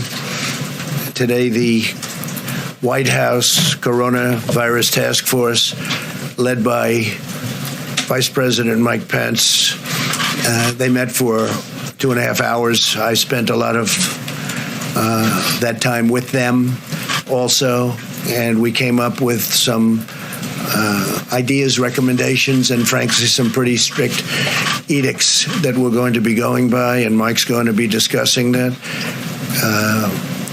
But we are really having a group of people that is so talented, and they're working round the clock. And for that reason, I really would wish that we could report exactly what's happened, how well we're doing under quite adverse circumstances. But we're doing really well, very, very professionally handled. Our country is prepared for any circumstance. We hope it's not going to be a major circumstance. It'll be a smaller circumstance. But whatever the circumstances, we're prepared. And I'd like to just ask and caution that the media, we would respectfully ask the media and politicians and everybody else involved not do anything to incite a panic, because there's no reason to panic at all. This is something that is being handled professionally. I also want to thank, by the way, governors and representatives of our various states, in some cases, some more than others, because they've really been working very hard in areas where we've seen indication of the virus. But I want to thank the governors and all of the representatives from all of our states, the rooms they've made available, the speed with which they've worked has really been incredible. So, again, thank you to everybody. I'm going to ask Mike Pence now to discuss a little bit about travel. From the moment that this country learned of the spread of the coronavirus, President Donald Trump took decisive action, established the White House Coronavirus Task Force. And as the president just described, the president took unprecedented action to suspend all travel into the United States from China. It simply had never been done before by any previous administration. And it is among the reasons why the threat to Americans of coronavirus remains low, despite today's tragic news from Washington State. The task force met this morning and brought the president a range of options, and at his direction, we will be doing the following. First, the president authorized action today to add additional travel restrictions on Iran. We will be using Section 212F, banning travel from Iran. Iran is also already under a travel ban, but we are expanding existing travel restrictions to include any foreign national who has visited Iran within the last 14 days. In addition to moving Iran, we are going to increase to the highest level of advisory, which is level 4, advising Americans do not travel to specific regions in Italy and South Korea. Let me say again, the president today has authorized the State Department to increase the travel advisory for Americans to level 4.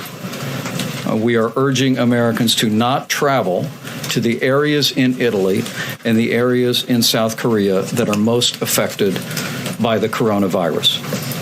The president's also directed the State Department to work with our allies in Italy and in South Korea to coordinate a medical screening in their countries of any individuals that are coming in to the United States of America. And we look forward to working with them in a collaborative and a cooperative way. Now, with regard to the task force, I'm just a few days into this job, but I can tell you, having spent time with these extraordinary professionals that the president just alluded to, having spoken directly to more than a dozen governors, including Governor Jay Inslee this morning in Washington State,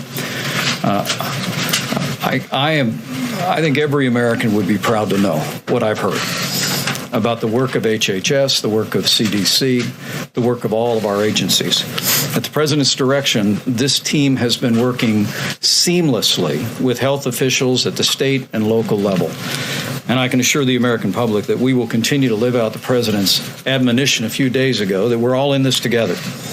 And as we work with members of Congress, I've had the opportunity to speak with Republican and Democrat leadership in the Congress. We'll be working very closely on a supplemental funding bill to make sure that not only do all these agencies have the resources that they require, but we'll also make sure that state and local health officials have the resources and the reimbursement to take such actions that are necessary to protect the health of the American people. The president mentioned masks. This morning we talked a great deal about additional medical supplies. Let me be very clear, and I'm sure the physicians who are up here will reflect this as well. The average American does not need to go out and buy a mask. But this administration is going to always put first our patients first, and second, we're going to make sure and protect the health of our healthcare providers. As the president said, we have more than 40 million masks available today. We've contracted now with 3M to 35 million more masks per month will be produced, and we're also going to be working with other manufacturers. In addition to that, the Assistant Secretary for Preparedness and Response will be announcing today courses of action to increase the availability of masks, as well as prioritizing availability to high-risk healthcare workers, modifying guidance, and developing a whole-of-nations communications plan. The president wants us to be certain that our healthcare providers have the support they need to do their job and to do their job safely. With that, I'm going to yield the podium to the Secretary of Health and Human Services, and then we'll hear from some of our medical experts. But let me assure every American, at President Trump's direction, this is an all-hands-on-deck effort. And while the risk to Americans remain low, the president's actions today with regard to Iran, with regard to Italy and with South Korea, and with regard to making medical supplies more available, I hope gives evidence to the fact that at his direction, we're going to continue to lean into this effort and put the health and safety of the American people first. All right. Welcome back to HSP episode number 71. That was a great audio segment, man. I really liked Pence's part. Yeah, I did too. I liked all of it. The Q&A was God tier. It was actually a fairly long presser. We don't have enough time to play all of it, dear listener, but it's on YouTube. You can go find it there. You may have recorded it on your DVR. And, I think that, we got a lot of things on the table here, but I want to wrap up one point that just kind of occurred to me that, Luke, you and I have already been arguing very well, if I may say, which I do. The left is going to run around with their hair on fire and create a cudgel with this issue against the president. The president just clearly detailed how he is going to win this argument, dear listener. He is going to let the left shoot up all their ammo, admonish them to not cause hysteria, to not cause panic, to not cause political divisiveness, right? And then he is going to come out at the end of all of this, after they're out of ammunition, like he always does, and say, you see, I was right all along. Travel restrictions, trade balance with China. Tucker's been doing a great job this week of highlighting, Luke, that 97% of our drugs are manufactured in China. 97%, right? President Trump is entirely correct. He has been all along. We would not be in such a shit-ass way right now if we had control of our own healthcare industry. And we don't. So he's just going to bide his time, let them shoot up their ammo, and then come in and say, yeah, I was right. Going into November, I was right the whole time. You see, I was right. Yeah, this is because our side is the side of reality. Yeah. Yeah, just so. Well, what do you think about this Taliban thing? This is why I voted for President Trump. Right here is the end of all of these foreign wars. You know what? Let me just put it this way. Okay. My cousin's son, okay, is in the Army. He's a medic in the Army. He was deployed to Afghanistan for 6 months and he got back last July. Okay. And I got to talk to him a little bit when he got back from Afghanistan. And I was like, so, hey, what do you think? Should we be over there? He's like, absolutely not. We need out of there. I was like, how did you do over there? He was like, none of my men died. I did great. We just need to not risk our men anymore. There are no political objectives here that matter. And so I take his word over all words about it, pretty much. You know what I mean? What do you think about it, man? I wish you would have just pulled out. I don't like that we had to virtue signal. I don't know if it's virtue signaling, but we had to sign some sort of peace agreement with the Taliban and negotiate with terrorists. And what was he talking about? The Taliban killing terrorists. Aren't the Taliban the terrorists? I was totally confused by that. Yeah, that was, I think that, he was spitballing and he did not have a pre-prepared speech. And I think that I understand what he's meaning about that it's Americans over there killing terrorists, but he tripped over his words there a little bit and said Taliban killing terrorists. But, and let me hedge my bet on this. Okay. He may be saying, okay, we'll pull out, we'll get out of there if you, Taliban, start killing your own. You police yourselves and we'll leave you alone to do that. And if you don't, then we're going to be back up on you like a thunderstorm. That may be what the deal is. We don't know specifically, But, one of the questions the press gaggle asked the president after everybody and all of the healthcare officials gave their speeches were, Mr. President, how soon are we going to be pulling out of Afghanistan? He said, today. So, yeah. So we're going from about 8,500 troops over there down to 1,000 is what the agreement is. So see what happens, man. I just can't see how this would do anything other than embolden terrorist groups in the Middle East to want to do the same thing. Because basically they just won. Yeah. Now, I don't think that we should have been over there in the first place fighting. Right.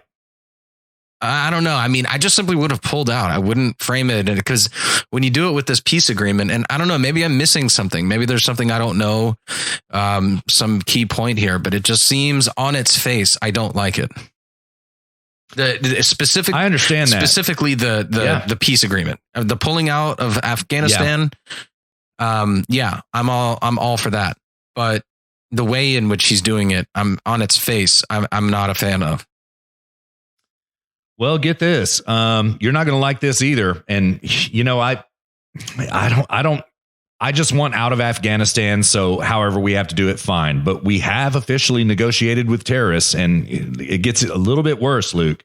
The Taliban leaders are coming to the United States, to the White House, to negotiate this peace deal. And that is a fact. Oh my God. And I kind of raised my eyebrows at that too. Yeah. That's pretty ridiculous. Yeah. It's going to happen next week. Yeah. The president announced that in the quick Q&A section of this presser. So yeah, I'm with you on that, man. I don't like it either, you know? So yeah. Yeah. You know, I mean, we're literally negotiating with terrorists. Yeah. That's a fact. It feels like Vietnam all over again. Yeah. Well, you know, managed wars, man, not wars that we intend to win. We just intend to manage them since Vietnam. And I'm with you on that. So, you know, Mr. President, we know that you listen to the show. We're not being overly critical about this, but, you know, kind of think about this, Mr. President, if you would, please, you know, but I support the president, period. Period. But I'm with you, man. I don't like the optics of it, but you know, it is what it is. So, yeah. And we don't know the details of this deal as well. We don't know that at all. Like the president didn't really want to go into it. He wanted to hit and quit it and get into Corona Chan. Right. And so, yeah, there's not something that you're missing here. Some detail that you don't know. Nobody knows right now. Nobody knows. So we'll see how this plays out. You know what I mean? Yeah. Well, what do you want to move on to next, man? We're just blasting through topics here. You hit me up. Yeah, I know. We're rinsing it out on this show. You hit me up that you wanted to talk about ASMR on the chat during the audio break. What you got about that? I meant for after the show. Oh, okay. Gotcha. Okay. Yeah, I gotcha.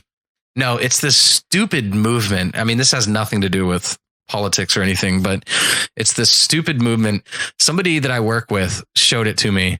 And basically, and I think it's ASMR, it's either that or AMSR, I can't remember, but basically what people do is they turn the gain up on their microphones, and then they'll make like little noises into the microphone and whisper into it.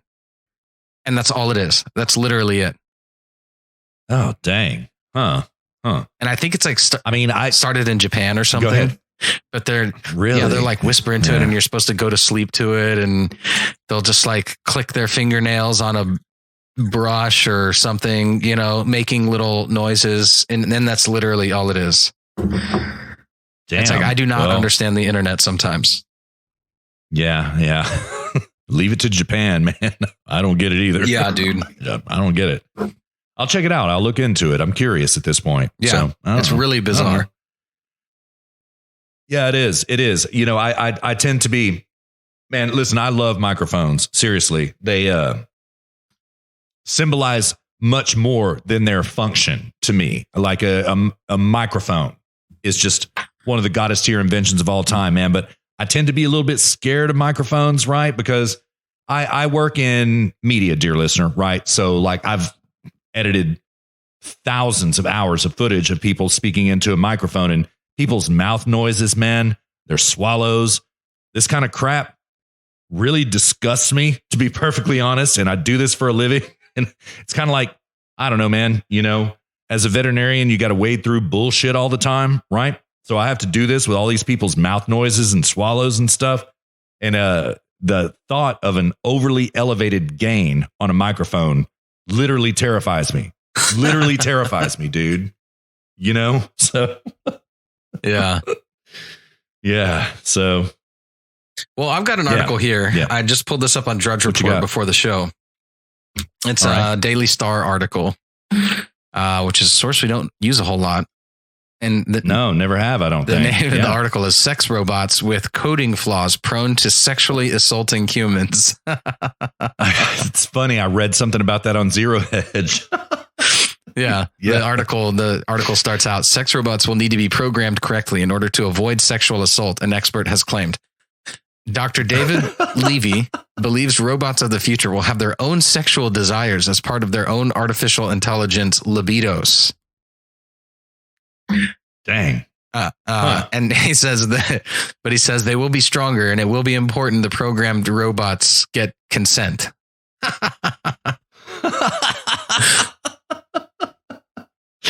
Oh man, you know it's only a matter of time before somebody comes up with a hack, like somebody that's really into BDSM that wants to be beaten up by their robot. Hey man, do you have this string where I can put it back into my robot so she beats my ass?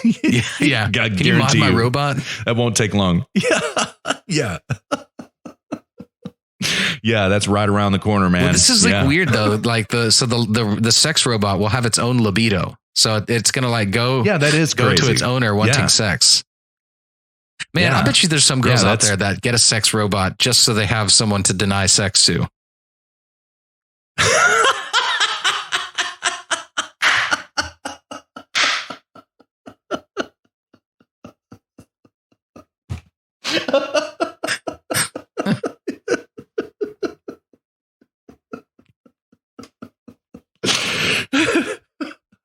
I bet you're right, man.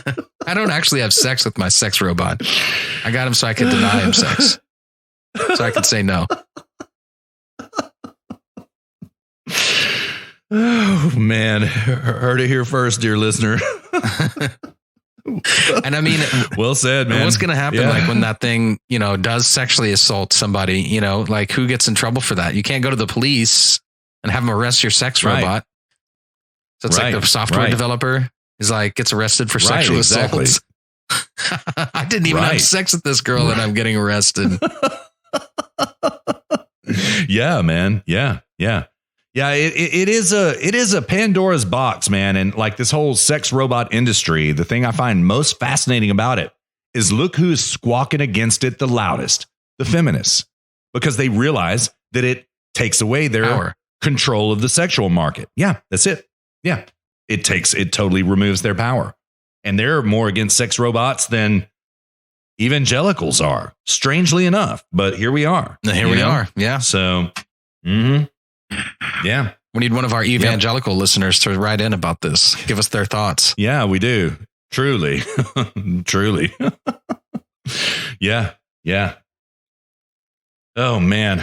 So, have you heard about this stuff going on in Turkey with Russia? You know about all this? Yeah, a little bit, but vaguely. I read about it like I think earlier in the week or a couple of days ago or something. So I'm a little hazy on it. Yeah, I'm the same way. I don't quite understand what's going on, but it seems that Russia attacked some Turkish army.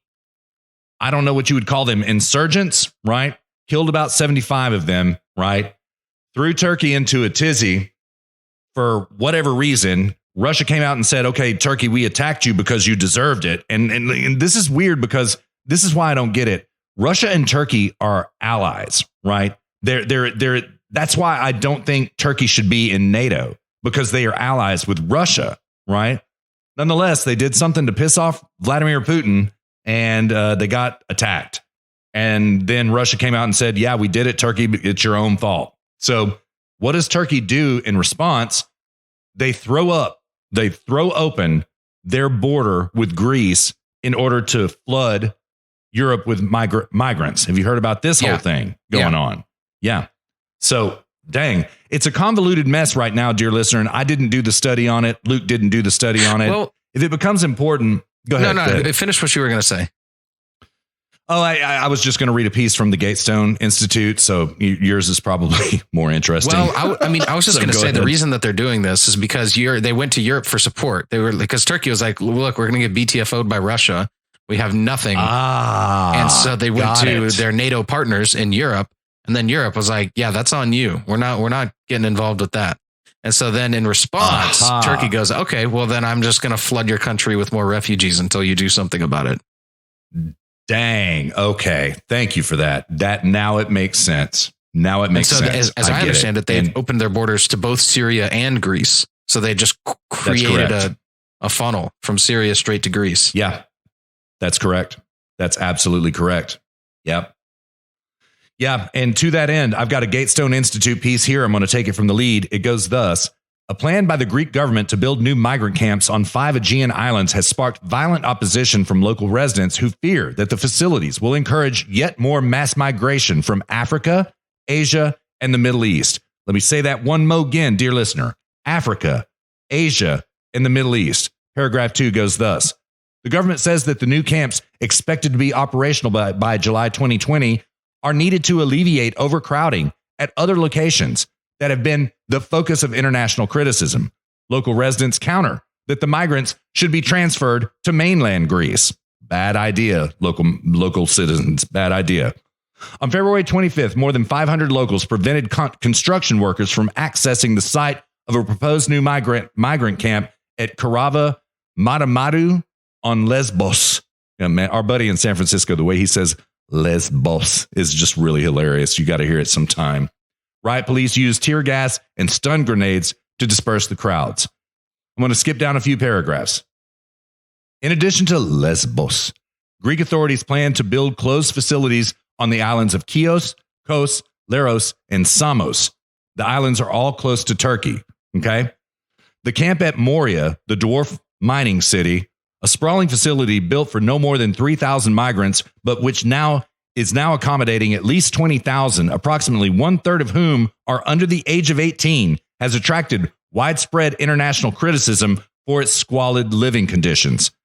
They are living in squalid medieval-like conditions with barely any access to basic services, including clean and hot water, electricity, sanitation, and healthcare. On a daily basis, our medical teams are treating the consequential deterioration of health and well-being.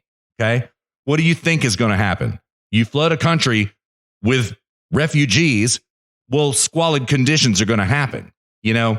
Anyways, I can keep reading from it. It's a fascinating piece. Once again, it is by Soren Kern at the Gatestone Institute. Go check it out, dear listener. If we remember, we'll throw a link into the show description, which we should really start actually doing. We've said that so many times. I've never included a source link. No. Actually, maybe I did once, and then I've never done it since then. Yeah, we got on a roll there for a while where I was sending you my sources because, like, here's how it goes, dear listener. Luke and I hit the red button, hit the black button. Luke sends me his file. I edit the show, send it to Luke.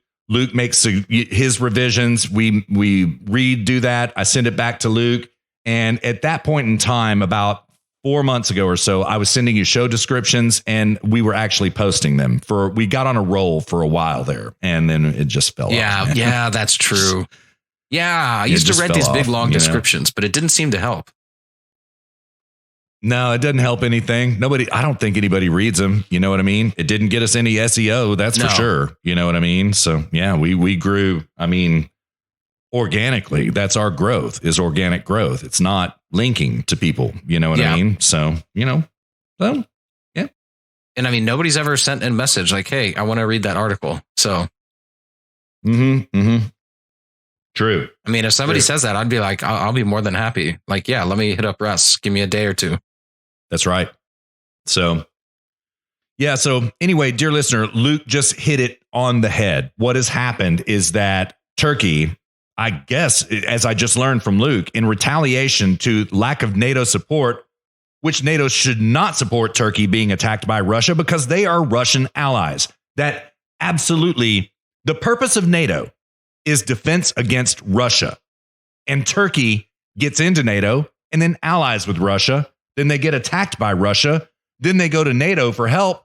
And NATO says, you know what? You're on your own, bro. That's the right response, Luke. I think that's the right response. So, and Trump did mention this in the Q&A section of this press conference. He was like, we're in touch with Erdogan and we're talking about exactly this. We'll get into it later. I want to stay on Kung Flu right now. But Luke is exactly right. In an act of retaliation, they have opened their Syrian border and their Greek border, and they are funneling Syrians into Europe through the Greek islands right now, and there's absolute pandemonium. And in fact, Luke, I read another piece. Unfortunately, I didn't clip it. I don't have that piece, but Greece is considering opening fire on these migrants right now. And they announced that. They're like, if you keep coming, we're going to start shooting, right? That could blow up any number of ways. But I did read it, and it's true. Yeah. Yeah, I'm looking at pictures right now. How bad is it? Yeah, the Greek police are defending. They're trying to defend the border. But they're storming fences, they're crawling under fences, they're throwing smoke grenades and all sorts of stuff. Is it the police or is it the Greek military? It's police. Do you see? It's police? Yeah. Okay. I mean, really, what should be happening right now is that NATO should be going and fortifying Greece's border themselves with NATO troops. Yeah, and it's Africans too, actually. Yeah, it is. Yeah, Africans, Asians, and Middle Easterners. Yeah, it is. Yeah, it is. Yep. So, I mean, that's what Turkey is doing. Okay, let's just get it out of the way, dear listener, what it is. It's an orchestrated invasion. That's what it is in the form of Turkey right now, exactly like what is still going on our southern border. You got to start asking questions. Who funds this? Who organizes this? Why are they so random in their tactics? Just not coincidentally random. It's the United States for a while. Then it goes back to Europe. Then it comes back to the United States. Then it goes back to Europe. It's clearly organized. Clearly. Okay. George Soros. I mean, he's pretty much at the World Economic Forum. He pretty much said that's what he was going to do, is start invading countries. Well, it's pretty much what he said. I'm sure he probably funds like a lot of the NGOs, but the NGOs are but one step in this. I don't want to call it supply chain, but like in this chain of service providers, the NGOs are one link in the chain of the refugee crisis into Europe. And those NGOs are funded by governmental organizations, private donors, and people like this. But within continental Africa, you have a whole industry, a cottage industry of basically travel agents that help people get to Europe. And the NGOs think that they're doing something nice, when in reality all they're doing is providing a free service to these human traffickers. I will just be damned. I never knew that. Yeah. I never knew that at all. Yeah.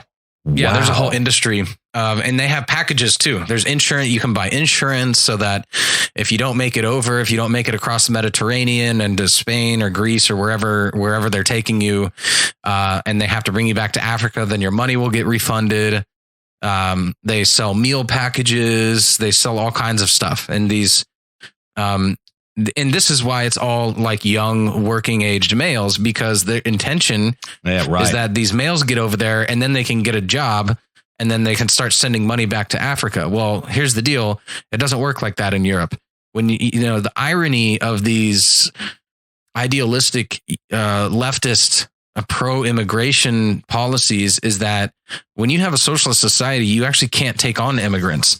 When you're in a society like Germany or France, these people come there and then they have nowhere to go. There's nowhere for them to go. There's no work for them. They can't speak the language. They can't get into an apprenticeship program, and they can't get a trade job because they can't get into an apprenticeship program because they're not 14 years old. Because what happens is at a very young age, everybody, let's take Germany, for example, everybody gets at the young age, 10 years old, goes in one of basically two directions.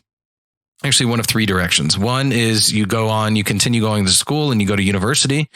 And there's other little options too, but primarily the vast majority of kids either continue on and go to university, which that's not very few. And then the most of them will will finish school at 14 or 15, and then they will go into an apprenticeship program. And then some, but fewer, will not even do an apprenticeship program, and they'll just work at a restaurant or whatever. And so these refugees arriving in these countries, they can't be plumbers, they can't be electricians, they can't do anything. Their only option is to work in the service industry, which they can't do because they can't speak the language. So they get there and then they can't find work, and then they end up homeless. They end up living off benefits and welfare. And then you see the classic, complaint, everyone, oh, they're all on welfare and blah, blah, blah. It's like, well, right. Your country is just not set up to take on immigrants. That's just full stop. And this is where you see the disaster. Yeah. It's funny. Tucker has started on his show. He started it on Thursday night, I believe, a segment called Bernie's America. Right. And he talked about exactly this, right? That, Bernie has always been very consistent about being a socialist, pretty much a communist for the most part, free healthcare, free college tuition. But he used to be restrictionist in terms of immigration because he understood at that point in time that you can't have open borders and socialism. You can't fund it. It's impossible. Tucker accurately called out Bernie for 180ing about facing his thoughts about immigration, because now what Bernie advocates is absolutely open borders, free college tuition for the world, free healthcare for the world, and it's not possible, right? And Tucker cogently makes the argument as well. Why would somebody do this? Because they hate the country. They hate the United States. There is no other explanation for advocating these policies. It was a very God-tier argument, man. But damn, I'm sorry, man. I'm still just processing what you just told me about this cottage smuggling industry, is human smuggling industry. Man. We're going to have to talk some more about that, dude. I had no idea. I'm serious. I had no idea. And they actually, they'll go around Africa, and they're like salespeople. So they'll go into these villages and they'll talk it up and they'll sell the deal. And so it's actually only the wealthiest of Africans that do this, because it's expensive. It's a couple of €1,000 to buy a way to Europe. It's a couple of €1,000. So the family will like sell all of their possessions and then bank everything on their 23-year-old son making his way to Europe. Oh my God, man. And so these smugglers will go into these villages and these towns and these cities, and they'll sell the deal. They'll sell these deals, and they make, I would assume they make commission just like any salesperson does. Yeah, I bet you're right. Dude, you seriously red pilled me. I never knew this. I don't know how I didn't know it, but I never knew it, So yeah, I mean, there are definitely some bad actors in the refugee crisis, but some of them they're just pretty normal people. I met this one guy that was a Syrian refugee, and he was working at a hotel, and he was working the desk at a hotel. It's here in Germany, and I was like talking to him, and he was just a normal looking white dude, spoke good English. And I thought he was French. He looked French to me, just his complexion, his composure and everything. I just assumed he was French. So after talking to him for a while, because it just turns out that the only beer that this hotel sold was from straight behind the counter, the front desk. So I was kind of just chatting him up, having a beer at the end of the day. And I was like, so where do you come from? And he's like, oh, I come from Syria. And I was like, Syria? I was like, are you serious? He was like, yeah. And I was like,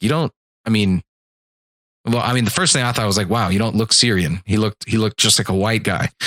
And I did some research later. And as it turns out, there's, I guess the French occupied the Syrian territory at some point. For sure. And so there's a lot of like French looking people in Syria.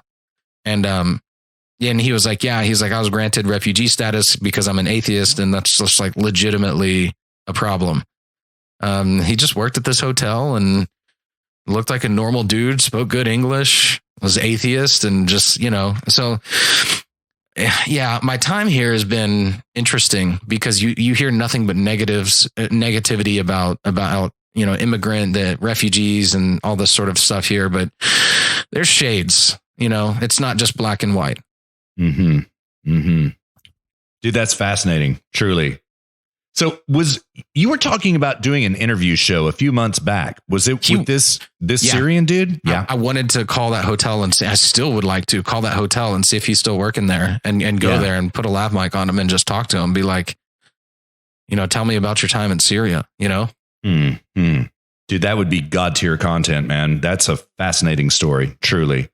The wife of Bashar al-Assad, the prime minister of Syria, is a woman named Asma Assad, right? And she is drop dead gorgeous, absolutely gorgeous, very French looking also, right? Great humanitarian lady. Just stunning. She's like Melania Trump is what she's like. You know what I mean? And so she is native Syrian, educated in the West, went back to Syria, married married al-Assad. I was about to say Bazar al-Assad. Married him, and now she's pretty much the first lady of Syria and an impeccable Western educated woman. And they sexed, Luke. There was an article that dropped about 2 years ago. They sexed each other, and somebody intercepted their sex. Right? It was so romantic, dude. I was like, damn, that's so sweet. That's funny, man. Yeah. So, yeah, most people, man. I mean, I've traveled the world quite a bit, and most people are just, most human beings on this planet are just normal people. You know? They are. Mm-hmm. And, for a lot of people, life is just a matter of being born in the wrong place and figuring out where you belong. Mm-hmm. I was in Singapore at the Singapore airport talking to a bartender. I love talking to bartenders, man. You guys get the best conversations.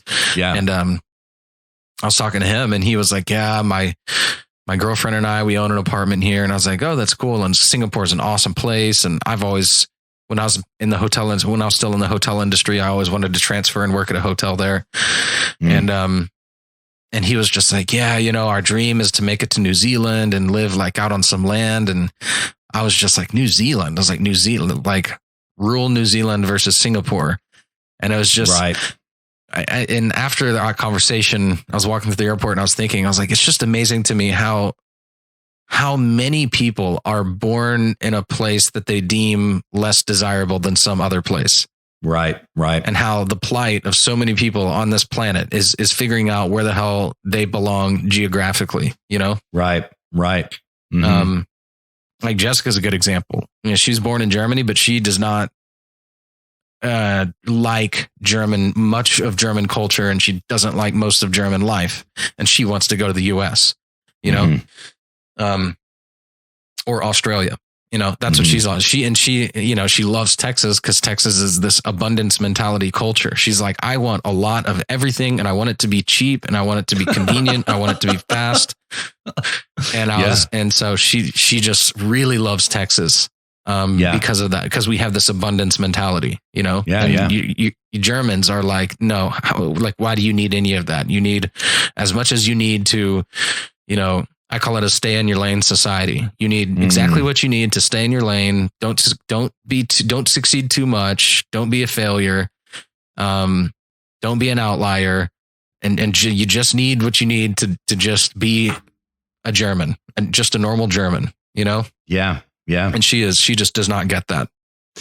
Yeah. It's funny you mentioned that. I was thinking about this gal I used to date a long time ago when I first got to San Francisco. She was an accountant and worked at a major accounting firm. And I worked down the street from her. So I would just kind of go pick her up at her office, and she lived in North Beach, and we would just go have a drink.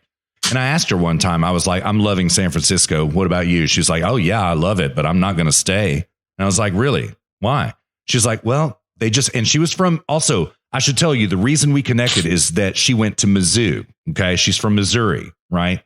And I went to A&M. And so we kind of just started talking about that at one bar some night. Right.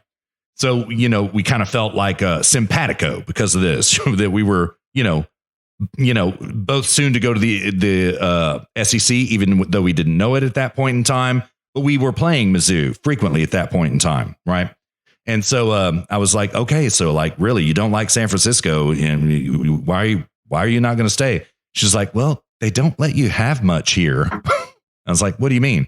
She's like, well, if you can actually own property, it's small. You have to pay for that property monthly in the form of HOAs. You can't really have a car. You can't have land. You can't have anything. You can't have a gun. You can't have ammunition. They just don't let you have anything. And I was like, damn, that's absolutely true. So my point is this, Luke, to compare California mentality to that of Germany, rather the Californian government's mentality to that of Germany. You just need barely what you need. And, you know, people get sick of that stuff like Jessica does, dude. You know what I mean? People get sick of that, you know? Yeah, for sure. The California government, most definitely, but the culture, I would say, in Germany embraces that. The culture in California, bucks that, in my opinion.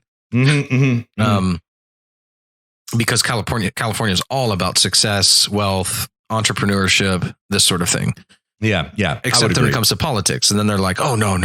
We can't have billionaires, you know? Such a curious dichotomy. Yeah, you're right. Now let me go home and visualize founding a company that's going to IPO, you know? Yeah. So I can be worth $400 million. Yeah, exactly. So I can be worth all that and then willingly give all of it to California. it's weird, dude. It's weird. So yeah, for sure. Yeah, but so, it's funny. I know what you're talking about with Singapore in particular. I spent a lot of time in Singapore, and I was in a cab one day, and I got to talking to the cab driver. He was like, "Where are you from?" And at that time, I was living in San Francisco, so I was like, "San Francisco." And he's like, "Oh yeah, I just took my whole family over there for vacation." I was like, "Really?" I was like, "Huh? When?" He was like, "Oh, about a year ago, something like that." He was like, "Yeah, we go on vacation twice a year at least, sometimes 3 times a year." I was like, "Huh? Okay." Where do you go? He was like, well, we always go to the States. We always go to the States. I was like, really? Okay. Where do you go in the States? He's like, oh, we've been to New York, Vegas. We've been to LA. We've been to Washington and Vancouver. We've been to San Francisco recently. We go all over the US. We've been to Orlando, Disneyland, and Disney World. And I marveled at the fact that a cab driver could take his entire family 3 times a year to the United States on vacation. But it's the story. The reason I tell this story, Luke, is that rather than moving his whole family out of Singapore to someplace like New Zealand, he got his wanderlust in the form of vacations, right? He would go experience new cultures all the time. You know what I mean? You see what I'm saying? Yeah. So, but I get your point about being, geographically challenged. I totally get it, and that's the way he dealt with it. It's interesting. Yeah. And I mean, it can be a lot of things. It can be climate. It can be culture. It can be politics. It can be, straight up direct conflict. Yeah. It can be, just a lot of different motives that would cause somebody to want to relocate somewhere geographically, Yeah. And going back to your point about San Francisco not letting you have anything. It's funny you mentioned that. Jessica and I were talking this week. She said, so her brother bought a house like 1.5 years, 2 years ago, something like that. Mm-hmm. And, she was telling me that they were talking this week, and he said that one of the reasons he chose that house is because he can put an apple tree in his yard. Dang, nice. The local government will allow him to put an apple tree in his front yard. Unreal. I mean, that's awesome, but it's unreal, dude. Unreal. Yeah. So then I was like, okay. So, and she was like, yeah. And so he was telling her that like some of the houses that he looked at, they wouldn't allow you to put any sort of vegetables, any sort of fruit trees, fruit plants, anything like that. They would give you an array of bushes that you are allowed to plant, like 4 or 5 different kinds of bushes that you could put in your yard. All like just some of these local little municipalities just, excuse me, would just micromanage every little aspect of what you can do with your property. Right. Yep. And, they also required him to install the solar panel when he did construction on his house. You told me that. Yeah. Yeah. Mm-hmm. But get this, the neighbor is tore down the neighbor. So somebody bought the neighbor's house. They tore down the house. The people from whom my brother-in-law purchased his house signed off permission for the neighbor to tear down the house and rebuild a 2-story house. Well, now that 2-story house is going to blocks the solar sun. panel. Unreal, dude. And so now the government is forcing him to relocate the solar panel so that it's back in the sun again, which means he's got to hire somebody to come out, drain all the chemicals out of it, move it, set it back up, rewire it, refill it with chemicals and all this. And it's going to cost like several thousand more euros. Unbelievable, man. That's just unbelievable. It's angering, isn't it? It is. To even think it's about. Triggering. Yeah, it is. Yeah. It's theft. When you get right down to it, it's governmentally enforced theft, like taxation, but even worse, it's direct this time. Oh man. Yeah, it's total and complete fascism. Yeah, it is. Yeah, it is. Yeah. So this is why I'm just, I so appreciate like the freedom that America has. And, and it's funny. We were talking about this last night, how like the police in Germany are so much cooler. Like they're just almost not even present, Right. And everything runs just fine. And how Texas is basically like a police state. But then you can turn around and talk about something like this, where there's absolutely, and so here in Europe, I mean, you can just drink a beer on the street. I mean, my God, you can drink beer while you're driving, Yeah. You can do whatever you want, basically. And then but then you go to a place like Texas where that's totally the opposite, but then you can do whatever you want with your house. You don't have to ask your neighbor if you want to install a chimney, or a window. You don't have to submit plans to the town hall and then all your neighbors go sign off on it and give you permission to install a window in your house. Right. And so it's interesting how I think America gets it right in terms of essential freedoms, the essential freedoms that you need, freedom with your property, freedom to speak, freedom to own a firearm. These are essentials. Yeah. But, Europe, it's like they're very free in all of the non-essential ways, like drinking beer in public and stuff like this, Yeah. Right. Which I do admire. Don't get me wrong. I would love to be able to walk down the street and drink a beer, man. I would love it, Oh, dude, drink a beer on the walk home from work. I would love that. Oh, yeah. Do it. I love it, man. Yeah. You can't really do it on the trains. I didn't know this, but I would on the way home from work, I would always, grab a drink or something, a beer, because at all the train stations, they sell beer and stuff. So I'll just grab a beer and be drinking on the train. And one day I told Jessica that I do that. This was before I bought a car. She was like, you can't do that. And I was like, why? And she was like, everybody knows that only alcoholics do that. And I was like, oh. Huh. I was like, okay. So funny. That's too funny. Yeah. It's like the only people who do that are like college kids and alcoholics. That's it. Dang. That's funny. That's really funny. But you can absolutely walk down the street, drinking a beer, and nobody cares. No one's going to say anything. That's so cool. Yeah. That's so cool. Yeah. Yep. Well, dude, what do you say? You want to call it? Are we there? Yeah. Have we hit the terminus? Let's call it. All right. And I do have one piece. We'll talk about it next week. Have you heard about Naomi Sight? We won't read it now. It's a Zero Hedge piece. She is a climate skeptic and she's got her guns on Greta Thunberg. This is really white pilling stuff. Dropped on Tuesday of this week. Yeah, Naomi actually, Sight. I'm glad you brought this up. The media is getting her wrong. Oh, yeah. How so? Because she's not branding herself as the anti-Greta.